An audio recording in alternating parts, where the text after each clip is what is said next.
has enhanced search on the terminal to deliver what you need when you need it. Now, you can simply type phrases in everyday English in the command line. Compare financials. Find people. Analyze markets. You can enter phrases or ask questions. What do you want to know today? Ask a question or visit SearchGo to find answers now. Do you think that electric vehicles could reach 10% of the American market by the end of this year? That's difficult to say, like you said, because it'll be both, not only demand, based on the demand we are seeing for our vehicles, and the rest of the industry is seeing. It feels like the demand is certainly there. But the question will be how quickly can we, all of us, execute to build capacity to meet that demand. And that's what we are very busy doing. Within the next 24 months, we expect to get to about 600,000 battery electric units globally. And that's before our bigger investments that we're making in Kentucky and Tennessee, both for batteries as well as assembly, come online, because they don't come online until about 2025.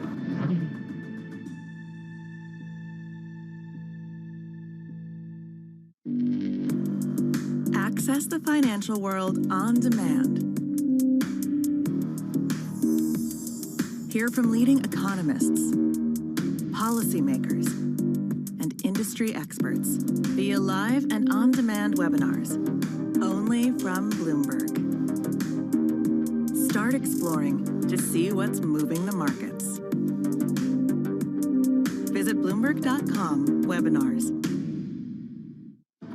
The capital markets can really help the shift to sustainable and decarbonized global economy. What are you noticing in that as ESG is now the buzzword literally everywhere? It is definitely the topic of conversation in most meetings I have with company CEOs, with investors, with industry groups. It's amazing. Crypto, you have a world of young people that want their own financial system and their own culture. And it is very powerful, and I'm a big believer in it. This is a market that, over the past few weeks, has made it clear it wants to go higher. It got a little spooked by the idea that geopolitical tensions are rising.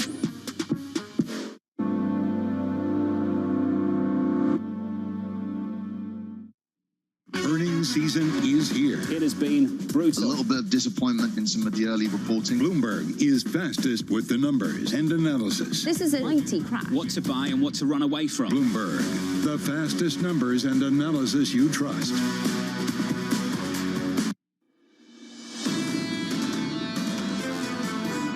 I think that investors have become somewhat spoiled in the last couple of years of not seeing any sort of pullback to this magnitude. Usually you see a couple of these 5% pullbacks. So we're starting to see that market approach that oversell territory and really opportunity to start thinking about buying those dips. Nadia Lovell there of UBS, the senior US equity strategist, likes this correction and seemingly wants to buy it. From New York City with Tom Keene and Lisa Abramowitz, I'm Jonathan Ferro.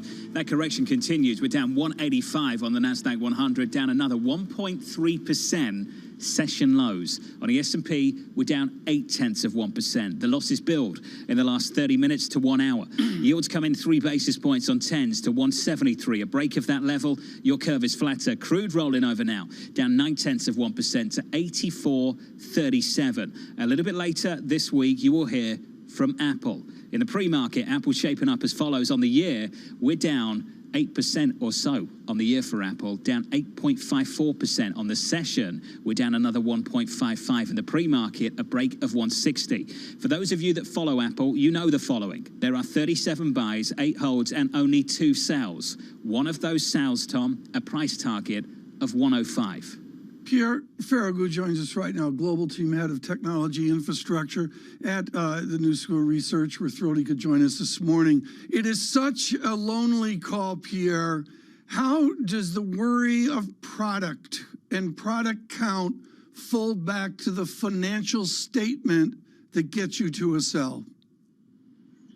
Thanks, Tom. Yes, of course, always feel a bit lonely to be to have a negative view on Apple. And as you allude to, our negative view is really predicated on 2022 and the fact that we expect a very weak cycle for the iPhone 13. The way it works is the following. If you have a very strong cycle, you have like 250-ish million iPhone users that refresh their phone in 1 year. And that means for the next year, you actually have like a very low number of people who are up for renewal. And that's what we expect for 2023. In terms of how it impacts numbers, the iPhone is still more than half the revenues of Apple. So if you have like a very significant correction on like very, very weak demand on the iPhone, what happens? First, Apple sells less units, so it impacts revenues. Second, Apple has to push stronger with more marketing budget. So very often, like distribution partners, like operators, contribute to that as well. But it is a cost to Apple, so you have an impact on margins. And typically, when you expect like the rough rule of thumb, that if you expect like iPhones to be 10% below expectations, you will probably have like an earnings print for the full year that is going to be about like 10% below expectations as well. So 1% for 1% between iPhone revenues and earnings. Pierre, what's the best pushback that you get, because I'm sure you get a lot of pushback from all the bulls out there, to this bear case at a time when a lot of people have actually already moved away from the stock and it still has some support? Yes. So, Lisa, if you allow me, before giving you the best pushback, I'm going to give you the worst one. So the worst pushback I hear is, oh, there are 1 billion iPhone users. So even if 250 million of them have a new iPhone 12, it's still 750 million who have like an older iPhone. And I think it's a bad pushback for the simple reason that the one thing that the street struggles to model well is the fact that about half iPhone users are actually using a second-hand phone. They don't buy a new phone. They buy a refurbished phone, or they get a phone from their parents or something like that. And so the actual number of people who are buying every year a new phone is only half a billion. So that's a bad pushback. It's not true that you have like enough pent-up demand, I think, in the install base. Then in terms of very, very good pushback, like what makes me feel like we could be wrong on this one is actually very simply the economic environment. So you have this very inflationary environment that doesn't come out of nowhere. It's because there is a lot of liquidity around. And that liquidity we see supports a lot higher-end consumer spending, like affluent consumer spending. It benefits a lot of brands, and it does benefit Apple a lot. And so my concern would be that even if you don't have that many people up for an upgrade for the iPhone, all these people feel like they so much want to spend money on high-end consumer electronics that they're going to buy the iPhone. And the effect we expect is not going to show up. Pierre, thank you so much. You've got to go just with moving markets. Pierre Ferragu with us, New Street Research, this morning with a very difficult call on Apple Computer, hugely controversial. John, just in the span of this conversation, markets deteriorate further. We're down another 1.3% on the Nasdaq 100. Last week was pretty ugly on the S&P. We add to the ugliness. We're down by 0.89%. Yields come in too, down by 2 or 3 basis points to 173.16. Just that underperformance of big tech on some of these benchmarks, some of these indices, has been quite remarkable. And we're out, John, at almost 3 big figures on VIX. I mean, everybody's been saying that VIX really has not been part of the angst that's out there. It's doing its part this morning, John, to catch up. 31.55 there. 29 was my glance, I think, early in the morning, and we're pounding right through that. 2.70 VIX points. This is what happens when real rates adjust, and they adjust really, really quickly. If you go back to November, the 10-year real rate was negative 1.2%, and now it's negative 64 basis points, Tom. And some people suggesting we can gravitate back towards zero over time, and maybe over time is defined by a few weeks. And if it's a few weeks, Tom, more pain to come. Well, there's more pain to come. And what's interesting to me, John, and this was brought up earlier in the show, is not all parts of this market are corrected or bear market. There's a huge body of bear marketness to this pullback that we've seen. We can rationalize it all we want. Oh, some single names have been absolutely pulverized. They have been absolutely battered. But Lisa, then there's certain parts of the market that are still doing okay. The banks have held up. Certain names have done really well, Wells Fargo being one of them. The energy names have done tremendously well, by more than 10% on the S&P 500, energy industry sector on the S&P 500. That's been the story. Through much of last year, the index level held up through much of that. This year's been different. This hasn't been a wholesale selling of risk. This has been nuanced, but the lack of edge that we were talking about earlier in the show is what keeps coming out to me. I gotta say, we're talking about the Nasdaq underperforming so significantly yet again. It's not being driven by yields, and frankly, real rates aren't necessarily rising so much today. It's almost as if the bond market and the stock market is slightly out of step, and it's hard to get a united message from both fronts. That tension building going into the Fed coming up shortly. Neil Dutta, the head of U.S. economic research at Renaissance Macro. Neil Dutta with a lot to say about that decelerating growth rate call. We're going to get into that with him in just a moment. Crude to lower 2 by 1.2% on WTI, $84.10. Euro dollar negative a third of 1% at 113. Big week still to come. Apple earnings on Thursday, Fed decision on Wednesday. Alongside Tom Keene and Lisa Bramford, I'm Jonathan Ferro on TV and radio. This is Bloomberg.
Of the year, but Bali is still quiet and empty.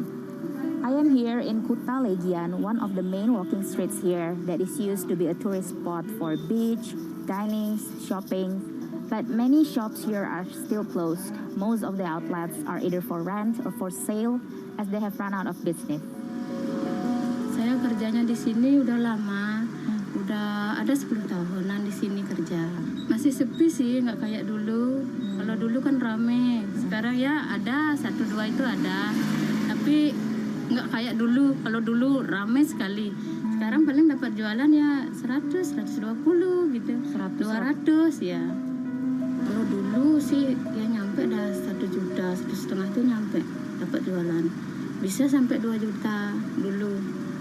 Sekarang nggak pernah lagi dapat segitu, sama aja. Belum ada turis ke Bali. Masih ya domestik aja. While Bali has reopened its borders for foreign tourists since October, they're still not coming in. Many international airlines are yet to reinstate their direct flight to the island. Balinese people here really hope they can see more people from Australia, China, and Europe to come visit next year.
New lows on the Nasdaq 100. Let's get straight to it. We're down 1.46% on the Nasdaq. On the S&P, we're down almost 1%. We correct lower again. Last week was rough. It gets uglier again. We take some more weight off the Nasdaq. In a bond market, yields are lower by almost 4 basis points now to 172.27. That curve is flatter.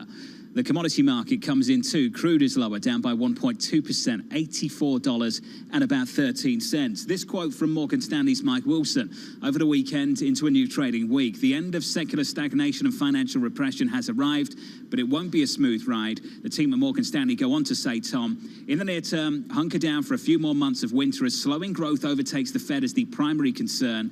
Hibernate until winter is over. Two views to make a market, Tom. There is one. Yeah, there is, absolutely. Winter is here as well, and a lot of people going back and arguing about this kind of slowdown versus how we came out of World War II, how we come out of the pandemic. A lot of big view thinking here going on. What I would point out, folks, is the VIX out 3 big figures now, 32.03, just as one market indicator this morning. When in doubt, parachute in an optimist. There's a number of optimists that are with us, and there's no other optimist as optimistic as Neil Dutta, and he's been a piñata as the pessimists have gone after him through this entire pandemic. It's real simple. You need a theoretical construct to be in the market, and the way to be in the market to go up SPX 27% last year was to read Dutta. He joins us this morning. Has your optimism weakened, Neil? No, I mean, we have to focus back on the fundamentals, and ultimately healthy fundamentals can help turn the market. You know, for all the talk about how this is a Fed-driven slowdown, I mean, where's the flight to safety in the dollar? Why is emerging markets outperforming this year? I mean, it's a very sort of interesting period for the financial markets. But, you know, on this sort of idea that growth is decelerating, you know, like so many things, I mean, potential sightings, like UFOs, potential sightings not actually confirmed. I mean, you think about housing, the housing market's accelerating. There's a lot of construction activity in the pipeline. I would expect motor vehicle production to also be accelerating this year. That's substantially running below trend. And oh, by the way, we have, you know, 2 of Asia's largest economies taking steps to support growth this year. So I think, and with the Omicron variant beginning to fade, I mean, that's going to provide a positive demand shock to the service sector, not only in the U.S., but globally. Okay, this is really critical and goes to Krugman's essay this weekend, which I thought was brilliant, partitioning the demand side dynamics with the supply side dynamics. And what you're suggesting, Neil, is within the gloom, demand will remain resilient? I believe so. I mean, take a look at mortgage purchase applications, Tom. I mean, even though interest rates have been backing up, purchase applications have actually been strengthening during that time, which tells you that maybe it's not only about interest rates, but things like price expectations, right? So the user costs for housing, even though rates have gone up, remain low because price expectations also remain firm, right? So people are going to be much more willing to finance an asset they think is going to go up in value, and that's underpinning demand in the housing market. I mean, you're at a situation now where the builders are actually throttling sales again. So, you know, this isn't a demand issue. So, you know, look, I mean, this deceleration call, yes, growth will decelerate. I mean, that doesn't take a rocket scientist to figure out. I mean, we're growing very rapidly off the lows in the pandemic. And believe it or not, a deceleration is priced in. I'm looking at ECFC and Bloomberg right now. Quarterly growth expected to grow from 6% in the fourth quarter of this year down to 2.5% in the fourth quarter of 2022. So it's about what's priced into the market and consensus expectations and what's the likely outcome relative to those expectations. And my sense is the inflationary boom is largely continuing this year. Okay, so if the inflationary boom is largely continuing, then how about the risk that people were worried about maybe a week ago about the Fed hiking rates too quickly? Do you think that that's an overreaction as well, since the Fed's going to act cautiously and move slowly so that they don't disrupt anything?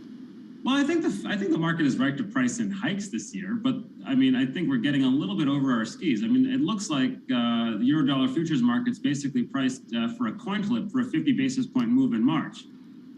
I mean, if history is any guide, recent history, so basically since from the 90s on, the Fed's more likely to end a tightening cycle with 50 basis points than start one with 50. So I think the odds of them going 50 in March is basically zero. But as I said, I mean, 4 hikes and runoff this year, I think that's a reasonable baseline. But I think where the market's getting a little bit over its skis here is, pricing in 5 hikes, maybe 6 hikes potentially. Those hikes probably shift more into 2023. So the market's right to price in a little bit more of an aggressive Fed. But let's be honest about this. Is the Fed really hawkish? I mean, other central banks are already hiking, Lisa.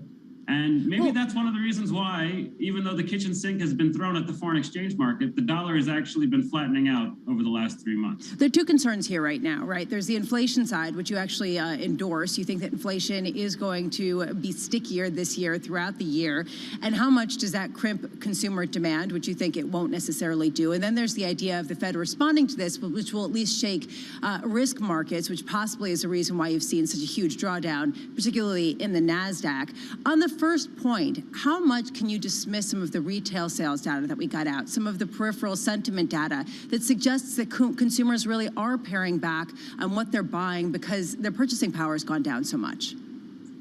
So to me, if you look just at average hourly earnings, that gives you a incomplete picture of just how strong the consumer is, because you have to look at aggregate wages and salaries. That's the sum product of jobs, the work week, and hourly earnings. And that's running at a very healthy rate. In fact, it's running double digits. That was true in December as well.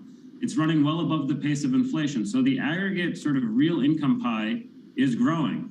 At the same time, we haven't even actually had a household credit cycle yet. If you look at consumer credit, revolving credit relative to things like disposable income or core consumer spending, it remains well below normal. So households haven't even taken on normal levels of credit appetite. So there's room for improvement there. But we really going to worry about consumer spending when people are putting on down payments for homes? I mean, you're worried about whether they're going to be buying cashmere sweaters during the winter when they're buying houses.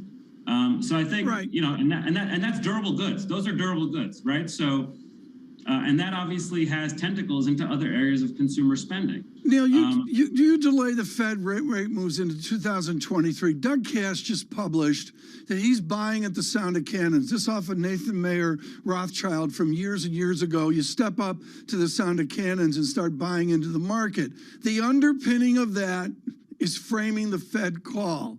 Let's be clear here. How many rate rises do you see in 2022? Are you in the camp with Stephen Englander at Standard Chartered that we're going to see a lot less movement by the Fed than expected? Well, I think there's a decent amount of dispersion with the Fed, but yes. Look, when Minneapolis Fed President Neil Kashkari is telling you that he's penciling in 2 rate hikes for this year, I think that's a reasonable baseline of how much the Fed will do, at least at a bare minimum this year. And it's probably, something where they go in March and June at a minimum. Then they'll do runoff. And then if inflation is sticky, I think you can pencil in hikes in September and December. The Wall Street Journal was out today talking about how the Fed may go at every meeting. Again, it just tells you about how much hawkishness is already priced into the markets and how little the Fed actually has to do to surprise in a dovish direction. So I think that you'll probably see a bull steepening of the yield curve going in or immediately following the meeting. That's what we're telling our clients. I think the front end has room to rally here. The front end has room to rally. So in other words, you're telling your clients to buy short-dated bonds and buy the risk story. Is that the idea? Yeah, for a trade, Lisa. Coin flip for 50 basis points in March, the odds are 0. Okay. And who's worried about those cashmere sweaters, John? Not Neil Dutta, that's for sure. Neil, we appreciate it, sir. I think the point Neil's making here, Tom, is really, really important. It's about probabilities, and the probability has shifted so aggressively in the one direction over hawkishness of the Fed. Yeah. And you see it every morning at the moment. It's like the South Side trying to out-hawk each other. We've gone from 4 hikes to aggressive balance sheet reduction to the risk of doing more. And if we can sit on the balance sheet reduction line just for a little bit longer, we're not just talking about a little unwind of a balance sheet. We're talking about $1.5 trillion of balance sheet reduction in 18 months. And then we're having this side conversation about the risk of doing more. And essentially what Neil is getting at here, Tom, for a trade going into Wednesday, lean the other way. I thought that side conversation was the Tots offense, which is a disgrace. Took you a while to bring up that game this morning. Yeah, but John, I want to say I think we all get credit. Yes, folks, we're talking the dialogue in the Fed parlor game and that, but we're doing it with a huge skepticism of waiting for the data. And John, what you saw there with Mr. Dutta, he goes to the Bloomberg guesstimate function, the acclaimed ECFCGO, and if you add real GDP and inflation, this year 8.5%, China-like, and it ramps on down 12 months from now.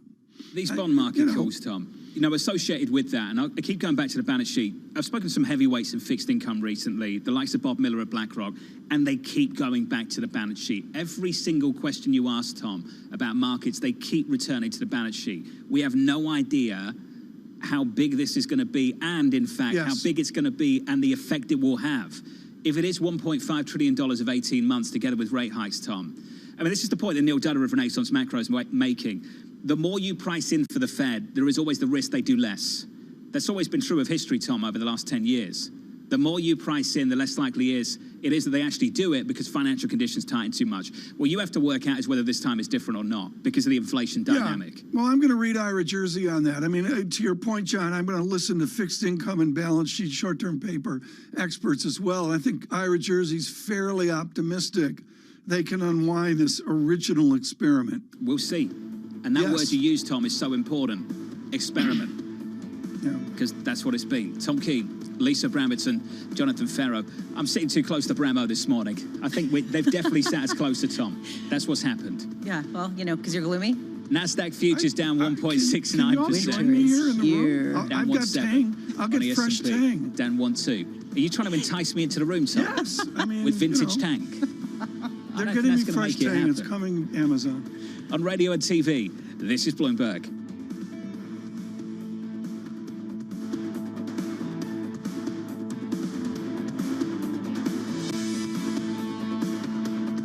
With the first word news, I'm Ritika Gupta. The U.S. State Department is now warning of what it calls the continued threat of Russian military action in Ukraine. It's ordered family members at the embassy in Kiev to leave the country.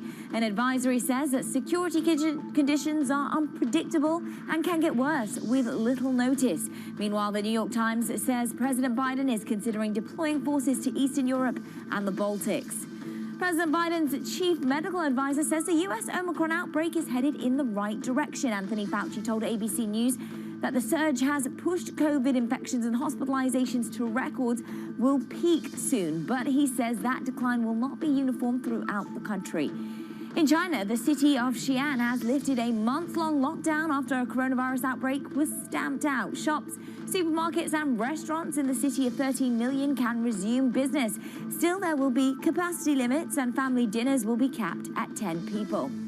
Tesla now runs the most productive auto factory in America. Last year, the Tesla plant in Fremont, California, produced an average of 8,550 cars a week. That's more than the Toyota factory in Kentucky, the BMW plant in South Carolina, or Ford's truck plant in Michigan. CEO Elon Musk says he plans to increase production at both his California and Shanghai facilities by 50%. Global news 24 hours a day, on air and on Bloomberg Quick Take, powered by more than 2,700 journalists and analysts in more than 120 countries. I'm Ritika Gupta. This is Bloomberg.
mentioned the 1.5 million tests. That's quite a feat. At the same time, I've seen estimates say that'll get you through about a week or so. What do you do after that? Let's be smart with our resources. Why not use the tests strategically when you need them? How are we using them? A child is diagnosed with COVID in a classroom. We give that entire classroom take-home test kits so their parents can test them, so we can determine if we should close down the school or just the classroom, or what we should do with that particular facility area. What has happened in the past, you had one diagnosis, we want to close the entire school. That just makes no sense. Instead of using our resources in a strategic fashion, the science has shown just because one child has COVID in the classroom, it doesn't mean the entire school or the classroom is infected. We're going to be smarter, and we're going to pivot, and most importantly, we're going to defeat COVID. I think that it's hard to put your head around any narrative. Let's just be honest. We've had sort of a shift in, are we in some sort of stagflation fears moment? People were talking about that all day yesterday. Lots happening on Wall Street. It's the basic law of economics. The Fed is telling us this is transitory. Need to catch up? This is Bloomberg Wall Street Week. I'm David Weston. We've got the information and insights. David, you just hit the nail right on the head. From businesses most influential and instrumental. And that's the way you run good risk management. We need to invest in our systems. Bloomberg Wall Street Week premieres Friday with replays all weekend on Bloomberg Television and Radio. When you think space, you probably think one space agency that travels under the radar is ESA, which is surprising considering what the European Space Agency has achieved and how vital it is to the global space industry. We've collaborated with pretty much everybody who is involved in space exploration. ESA wants to be a leading force in furthering humanity's mission into space. Commander Ground, do you copy? Copy. If we want to work off-world in a different way, the place where we are going to learn to do that is on the moon. Can ESA help humanity take its next giant leap? Mercedes-Benz is on a path towards CO2 neutral mobility. So we have flicked the switch there, and really we're going to step by step electrify everything. And what does that mean? Combustion engines get electrified.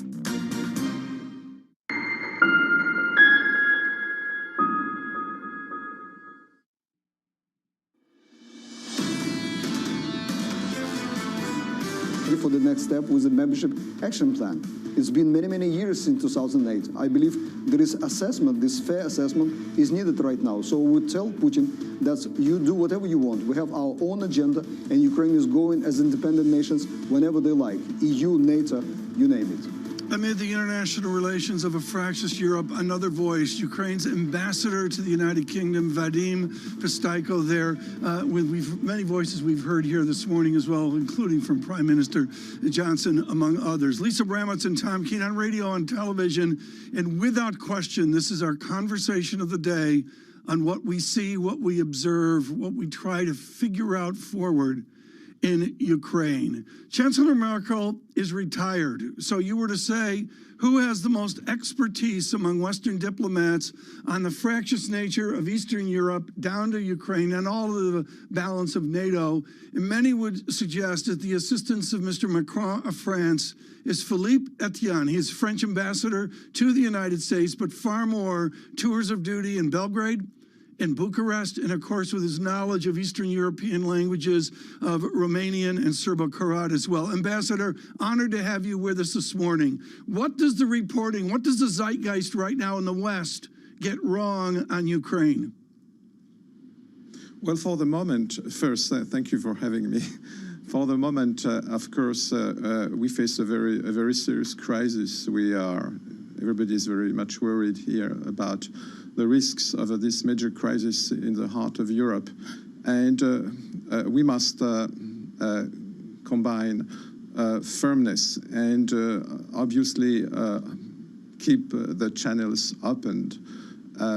We are doing that as France having the presidency of the Council of the European Union right now, with our foreign ministers meeting again of the 27 countries.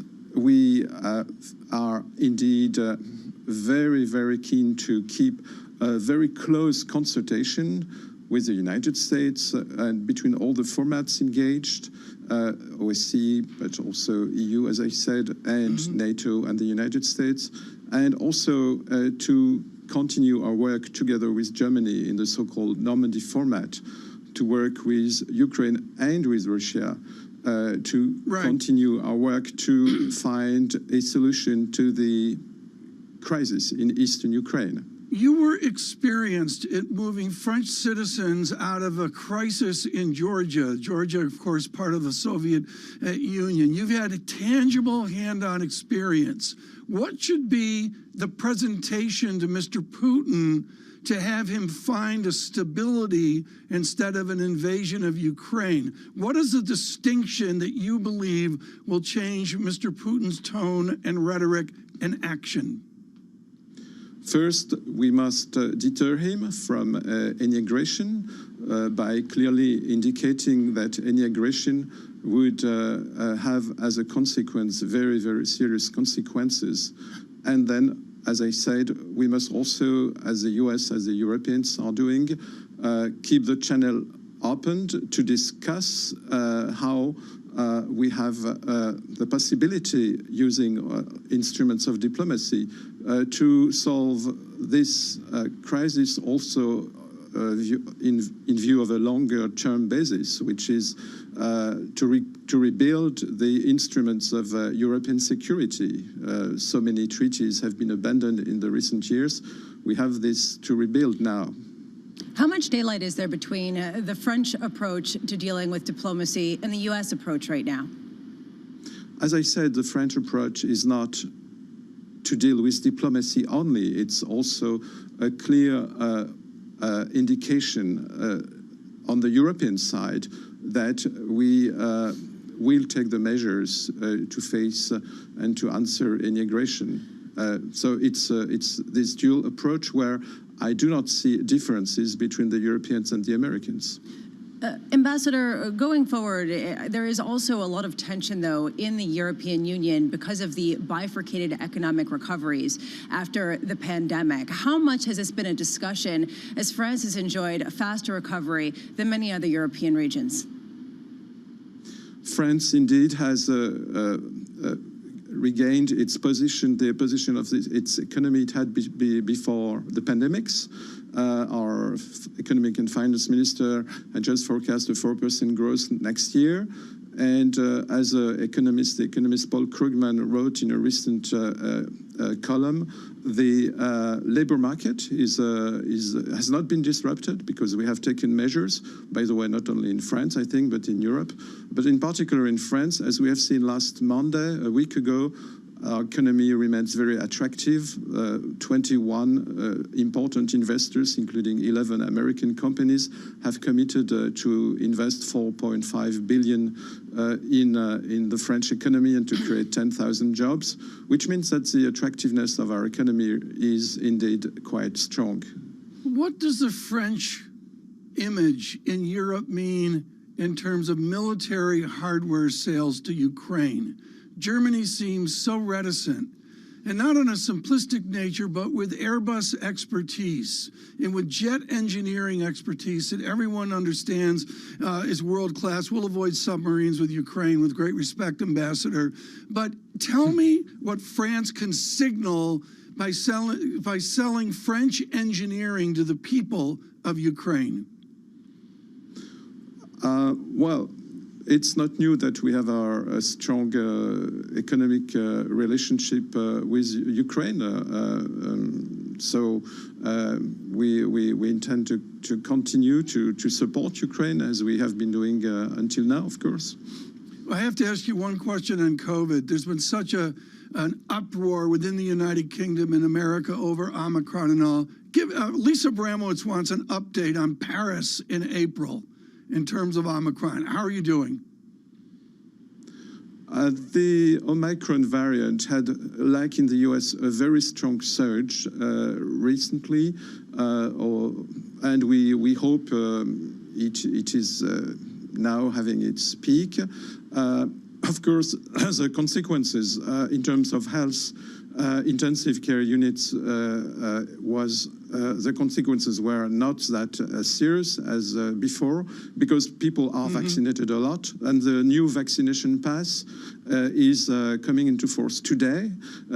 So there was a very, very strong policy in France to have everybody being vaccinated, and I think it worked quite well. Because of time in the market, sir, we must move on. Ambassador Etienne, thank you so much, Ambassador of France to the United States. Lisa, I had to get that in there as we plan out the surveillance road trip to Paris for the election. Oh, thank you. Yeah, hopefully we will be able to do a road trip. Just going back to some of the things that he was talking about, there has been such a patchwork, though, of recovery of the European Union, and frankly, a patchwork of potential response to a potential cutting off of the gas supplies if that becomes an issue. Please stay with us this morning on radio and television. Markets decidedly on the move. The VIX, 3.59 big figures, well above a 32 on the VIX, and Nasdaq a negative 1.5% this morning, just to give you two of the indicators. Again, please stay with us on radio and television. This is Bloomberg.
Energy prices and a short supply of key chemicals that produce synthetic fertilisers are sending pig, cow and horse manure prices soaring. Even human waste is in demand as farmers hunt for alternatives. Fertiliser helps increase crop yields. You can see how much moisture is held into this. It's a lot of organic material into the compost, so it breaks down, the manure and the straw breaks down into a friable mix that can be mixed into your soil in the ground and for growing a whole range of different vegetables. Holds the nutrients in, holds the water in, and it really increases the kind of biodynamic profile of the soil. The recent price spike could mean more farmers going organic for the long term.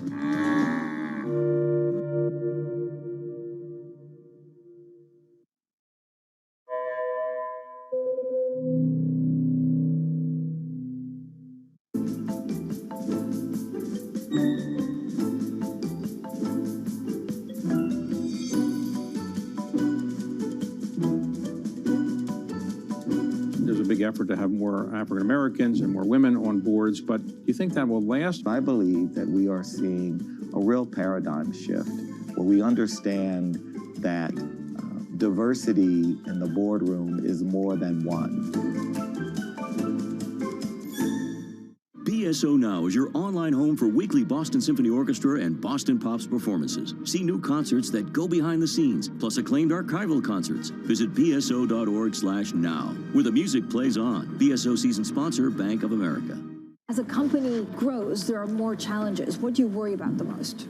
The market opportunity for us is enormous, and so our challenge is to continue innovating, driving, and pushing ourselves every single day to go after the most attractive profit pools in this incredible global beauty and wellness market. It's really a reminder, isn't it, just how sensitive the markets are to any commentary about trade. We did see some pressure on the yuan, we did see some pressure on the futures. That is now being reversed.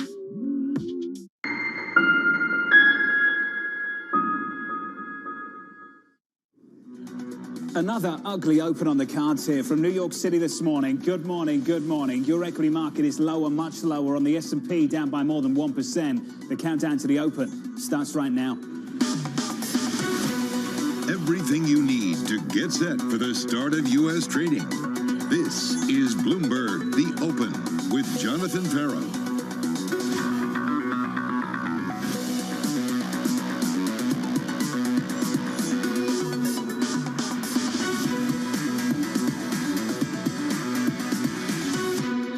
From New York, we begin with the big issue, gearing up for a big week ahead.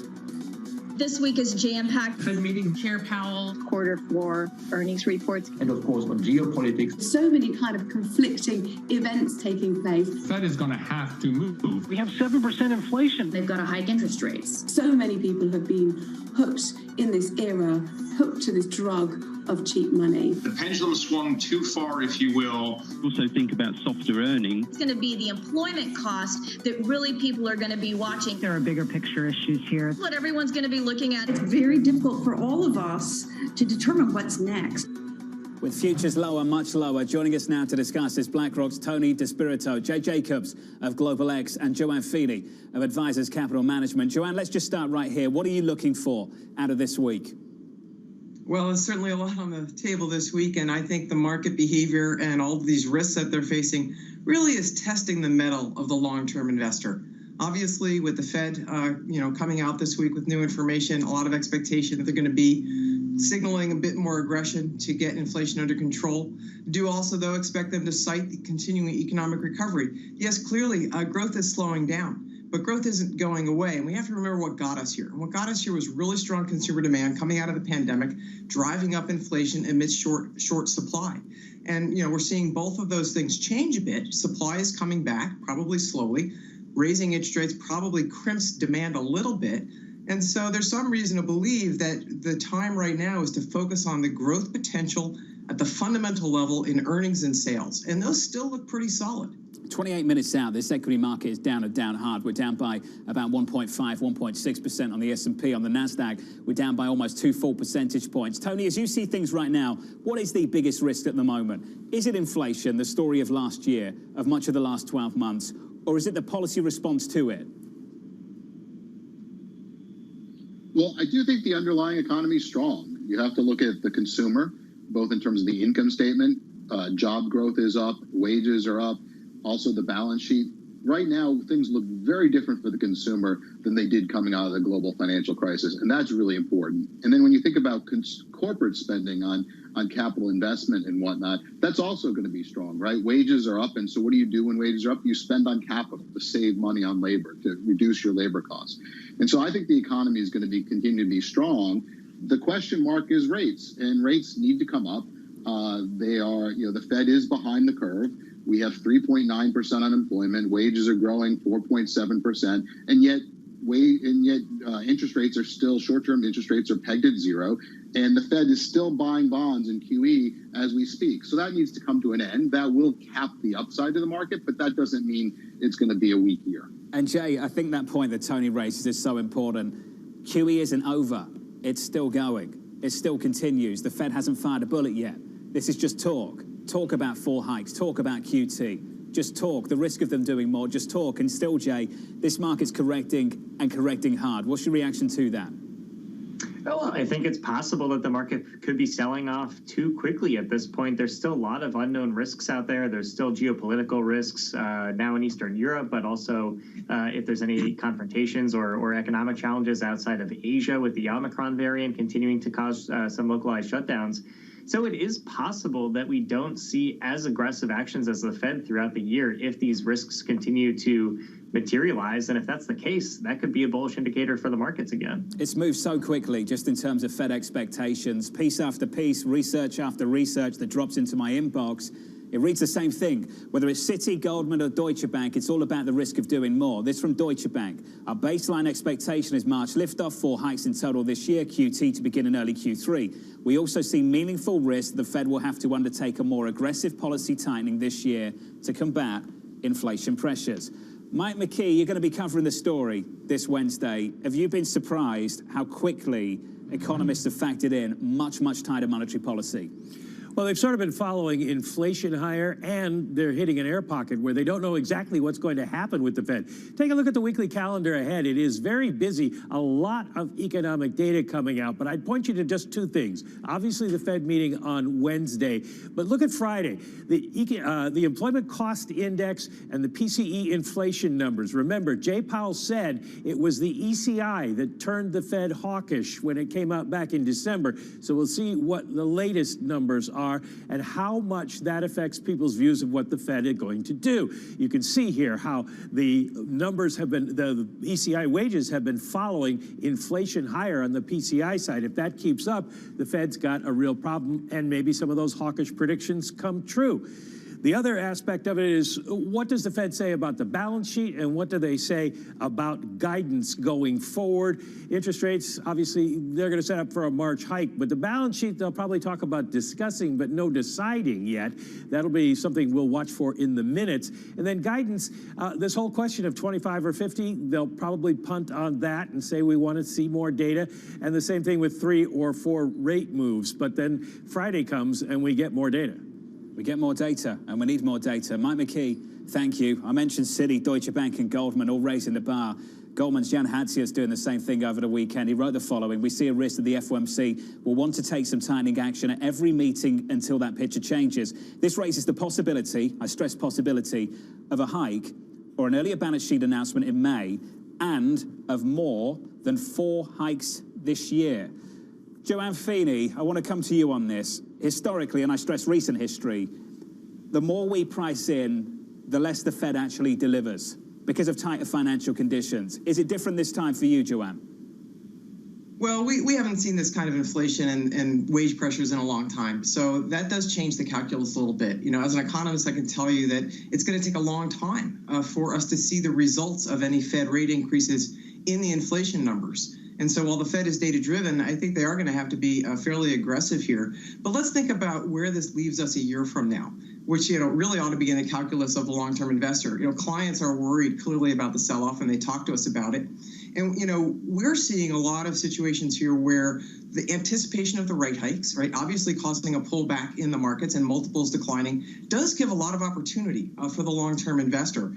And so, you know, that's something to think about now, because we've seen a lot of these valuations come down pretty sharply. Yes, we're going to see some pretty strong rate hikes, we think, over the next year. And the Fed is probably going to have to stay fairly aggressive about that because of the lag in moving rates and having it show up in lower inflation numbers. But we are lapping the period of time when prices really started to go up, and that should show up in the May, June, July numbers. And that might, you know, make the market realize that potentially with the Fed moving, that the inflation problem is going to dissipate over time. And imagine where we are 6 months from now if that starts to happen. All of a sudden, folks are going to be wanting to get back into these more risk-oriented investments. They're going to see how much opportunity has developed now, particularly in the technology stocks.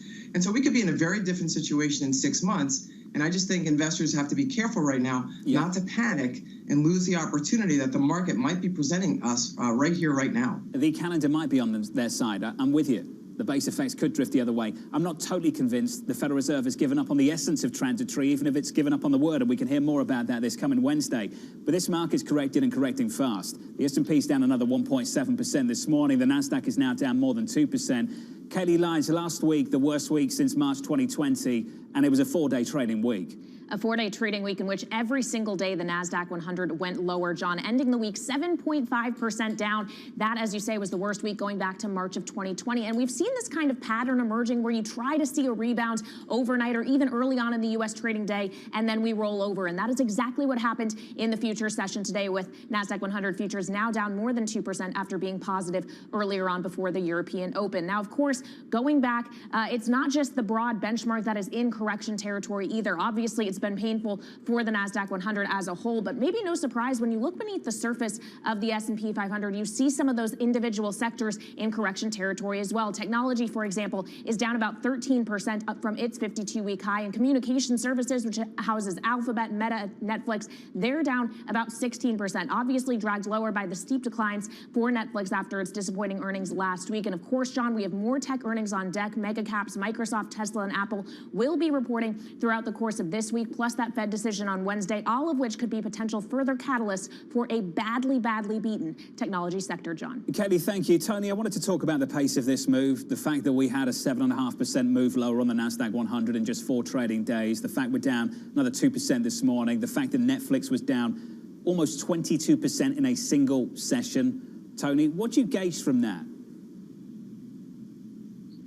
Well, if you look at the long-run history of stocks, 10% or more corrections are quite common. You should expect a 10% correction once every 13 months. We haven't had that since March of 2020, so almost 2 years now. And so I don't think this is something to get panicked about. I think this is something that happens on a regular basis. We just haven't seen it in a while. And on the points of transitory inflation, there's still aspects of inflation that are clearly transitory. I mean, take a look at used car prices, up 37% in the last report. That's not normal. That's simply because there's a chip shortage and we're producing too few new cars. Once that alleviates, you're going to see used car pricing actually maybe flip negative and actually contribute to a reduction of inflation. So I do think there are some positives, and it is important to stay constructive on markets here. Jay Jacobs, final words there. There's been a lot of investors who have been waiting exactly for a pullback. And so I think, a more aggressive stance here is what is being sold off that shouldn't necessarily be selling off right now. There's areas of tech that are actually quite profitable that should not be as sensitive to these anticipated interest rate moves in the robotic space, in the clean tech space, in the semiconductor space that still have pretty high growth expectations and just should not be as interest rate sensitive as we're seeing. So there are opportunities here to be aggressive and be buying rather than selling. We'll talk more about that into the opening bout. Jay Jacobs, Joanne Feeney, Tony DeSpirito sticking with us. Let's get you some single names as well and touch base with Abby. Morning, Abby. Good morning, John. And the one name to take a look at once again, Netflix, as though that nearly 22% decline you were just mentioning on Friday weren't enough. After a 25% decline from the November peak, we have these shares down about 4% once again. So nearly down 50% from the peak, pointing to an inflection point. And Evercore ISI seems to be supporting that idea, saying that Netflix may no longer be a long-term core play, that the Netflix revenue growth just does not support the premium valuation. Some of this, of course, is all of the competition. This used to be a monopoly-like business, not so much anymore. Plus, the race for content, John, as this company has to amortize it sitting on the balance sheet. Lots of factors for investors to weighing on that stock once again. Abby, thank you. Coming up on this program, the U.S. sending a warning to Russia. We are preparing massive consequences for Russia if it invades Ukraine again. We've been concerned and have been warning about exactly these kind of tactics for weeks. That conversation up next.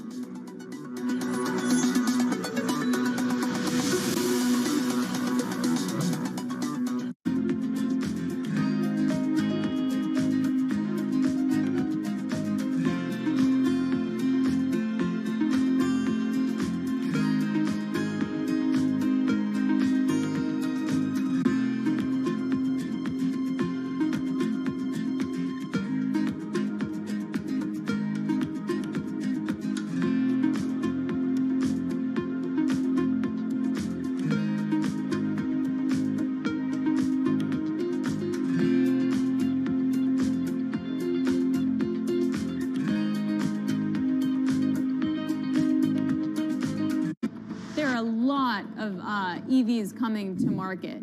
And I'm wondering, do you think that just the market share explodes and there's room for everybody?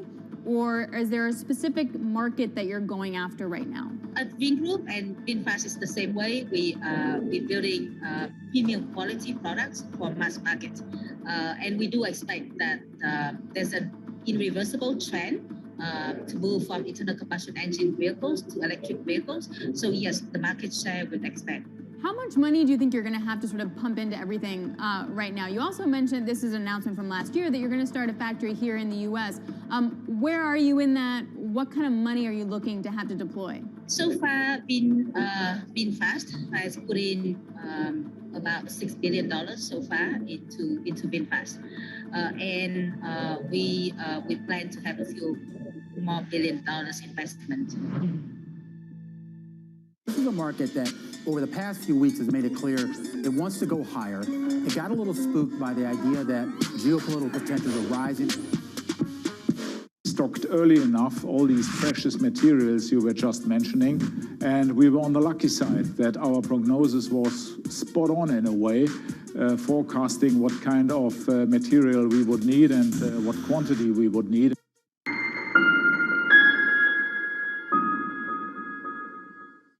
Season is here. It has been brutal. A little bit of disappointment in some of the early reporting. Bloomberg is fastest with the numbers and analysis. This is a mighty crash. What to buy and what to run away from. Bloomberg, the fastest numbers and analysis you trust.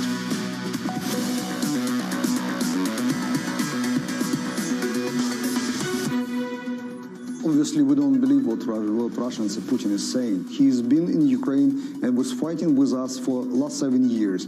We're not going all the way in the history, but this 7 years already costed us more than 13,000 people dead and 7% of territory. So why would we believe him right now? Ukraine poses the threat, existential threat for Russia, not of our actions, but because we are existing independently and the way we are trying to build our society.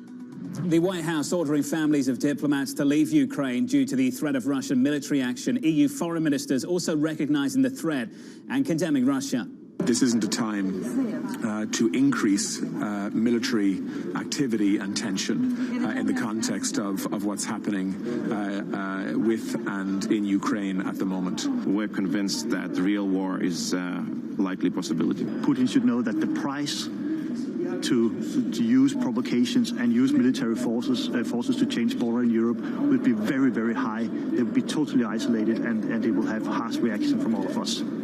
The Russian President Vladimir Putin has repeatedly denied he currently plans to attack Ukraine. Joining us now from Washington is Bloomberg's Anne-Marie Hordern, and from Brussels, Bloomberg's Maria Tadeo. Morning, Maria.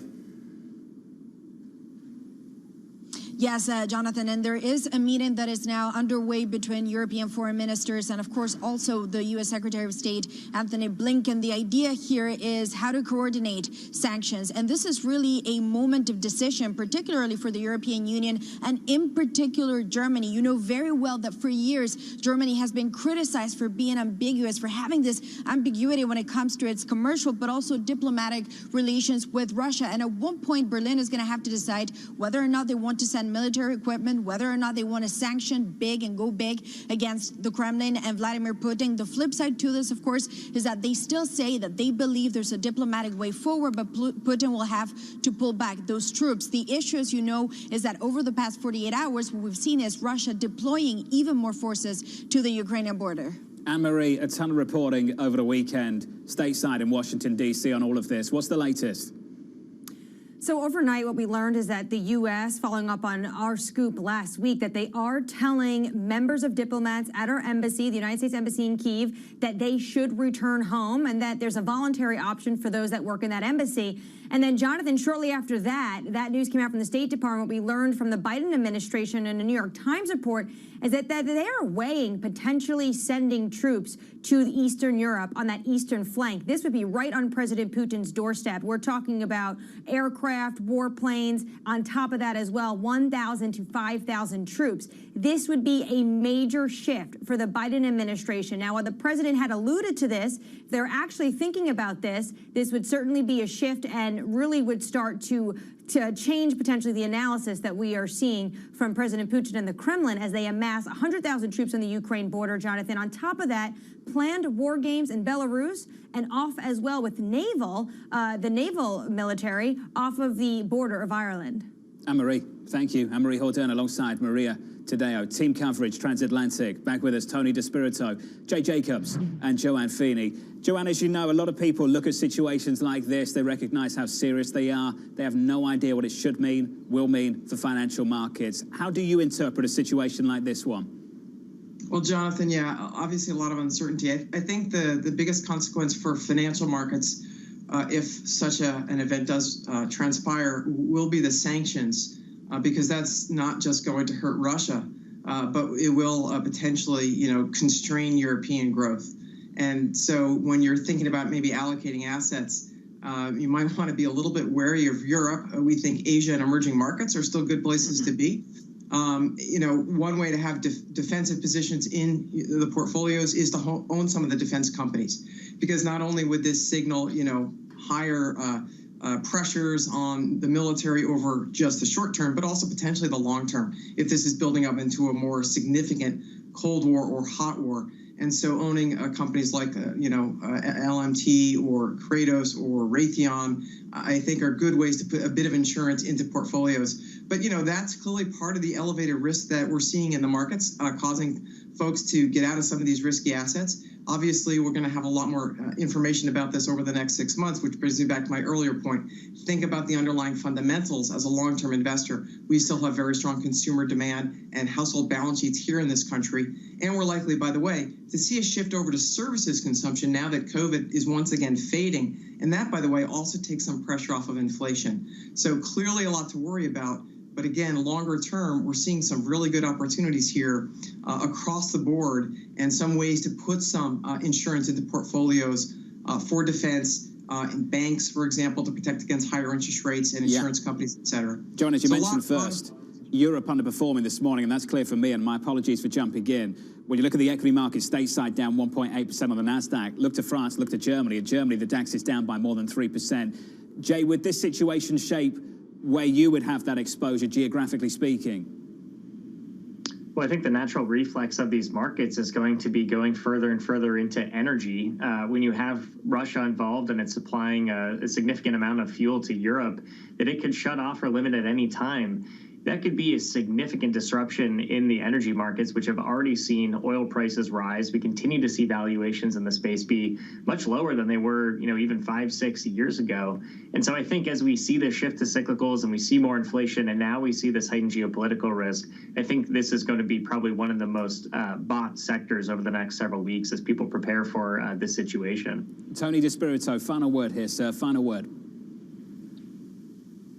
Yeah, as you know, John, I've been a big proponent of having a balanced barbell approach to the portfolio, both risk-taking in cyclicals as well as in safety and stability stocks. Certainly on the risk-taking side, energy has been front and center for almost 2 years, for a year and a half now.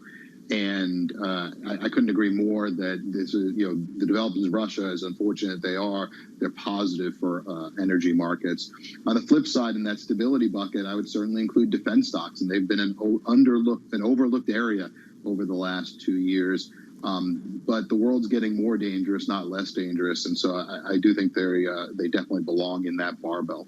The performance of energy equities has been absolutely stunning. Energy this morning on Brent down 1.6% to 86.45. On WTI down about 2% to 83.47. Staying with us, Tony DeSpirito, Jay Jacobs, and Joanne Feeney. Coming up on this program, the morning calls, and later Microsoft, Tesla, Apple, all reporting earnings this week, going into a really, really tricky period for tech stocks. The Nasdaq last week down 7.5%, the worst week since March 2020. The S&P 500 did not sit the sellout out. It was down by 5.68%, the worst week going all the way back to March 2020. The longest, shortest week that I can remember in a long, long time. From New York City this morning, good morning. The opening bell, 7 minutes away.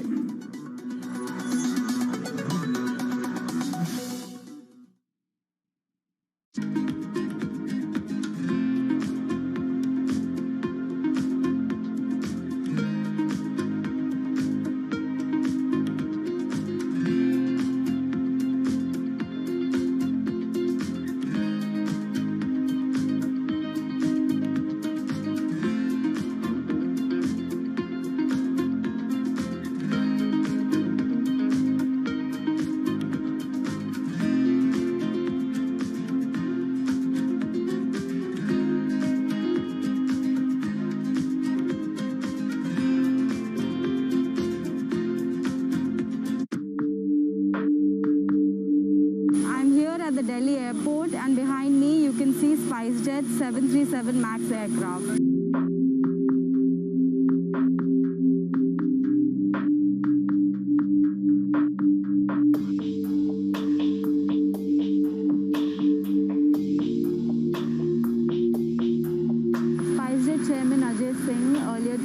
That Boeing is going to compensate SpiceJet in form of cash and aircraft.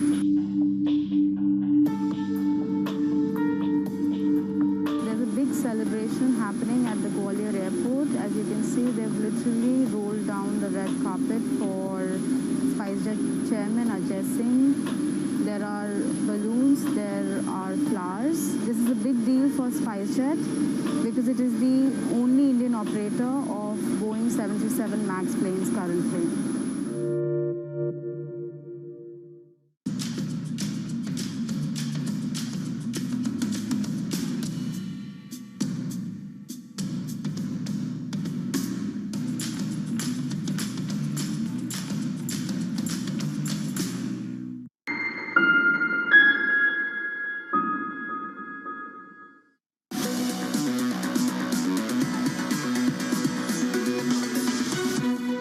The biggest one-week loss going back to March 2020, and we take some more weight off the S&P, the Russell, and the Nasdaq. The Nasdaq 100 down by 1.9%, the S&P 500 down by 1.6%. Last week, we'll have noticed nominal yields on a 10-year didn't do much. Real yields did the heavy lifting there. That's where the pain came from in the equity market. For nominals right now, we come back in. We're down 5 basis points, 4 or 5 on 10s to 171. On 2 years, we broke 1%. We're back down to about 98. Going into the Federal Reserve with expectations right up here, do we fall short of them? Does the Federal Reserve lean the other way? And should you, Neil Dutter of Renmax, saying maybe that's the short-term trade here. We'll build on that through the morning as well. That's the price action. Let's get you some morning calls. We kick things off first of all with Wedbush downgrading Snap to neutral. The analysts seeing headwinds stemming from rising competition and Apple's new privacy policy. That stock is down 6%. Piper Sandler upgrading Discover Financial to overweight, seeing significant warnings, upside potential due to the Wall Street's conservative estimates. We're down by 0.75%. And finally, Jefferies downgrading Netflix to hold, the analyst highlighting numerous question marks following last week's big earnings miss. We're down another 3% this morning. Coming up, following the biggest one-week loss since the depths of the pandemic, Morgan Stanley says winter is here. Your opening bow is up next. This is Bloomberg.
When you think space, you probably think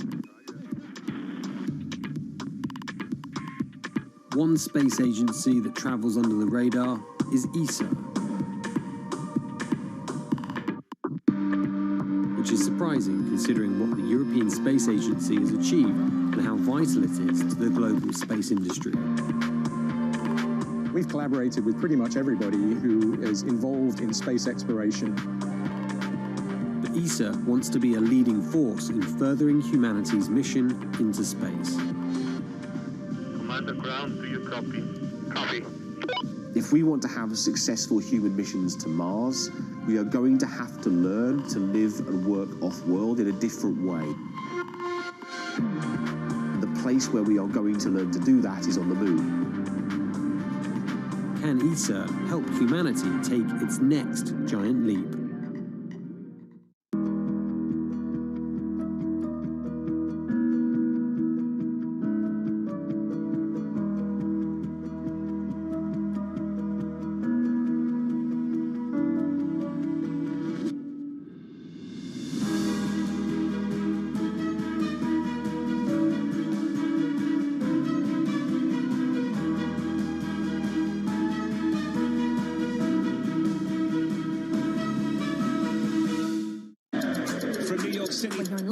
In San Francisco. 9 a.m. in Beijing and Shanghai. Good morning, everyone. Have a great evening. So recap the headlines. You do not want to miss this story. How are you thinking about those dynamics? I think that it's hard to put your head around any narrative. Let's just be honest. We've had sort of a shift in, are we in some sort of stagflation fears moment? People were talking about that all day yesterday.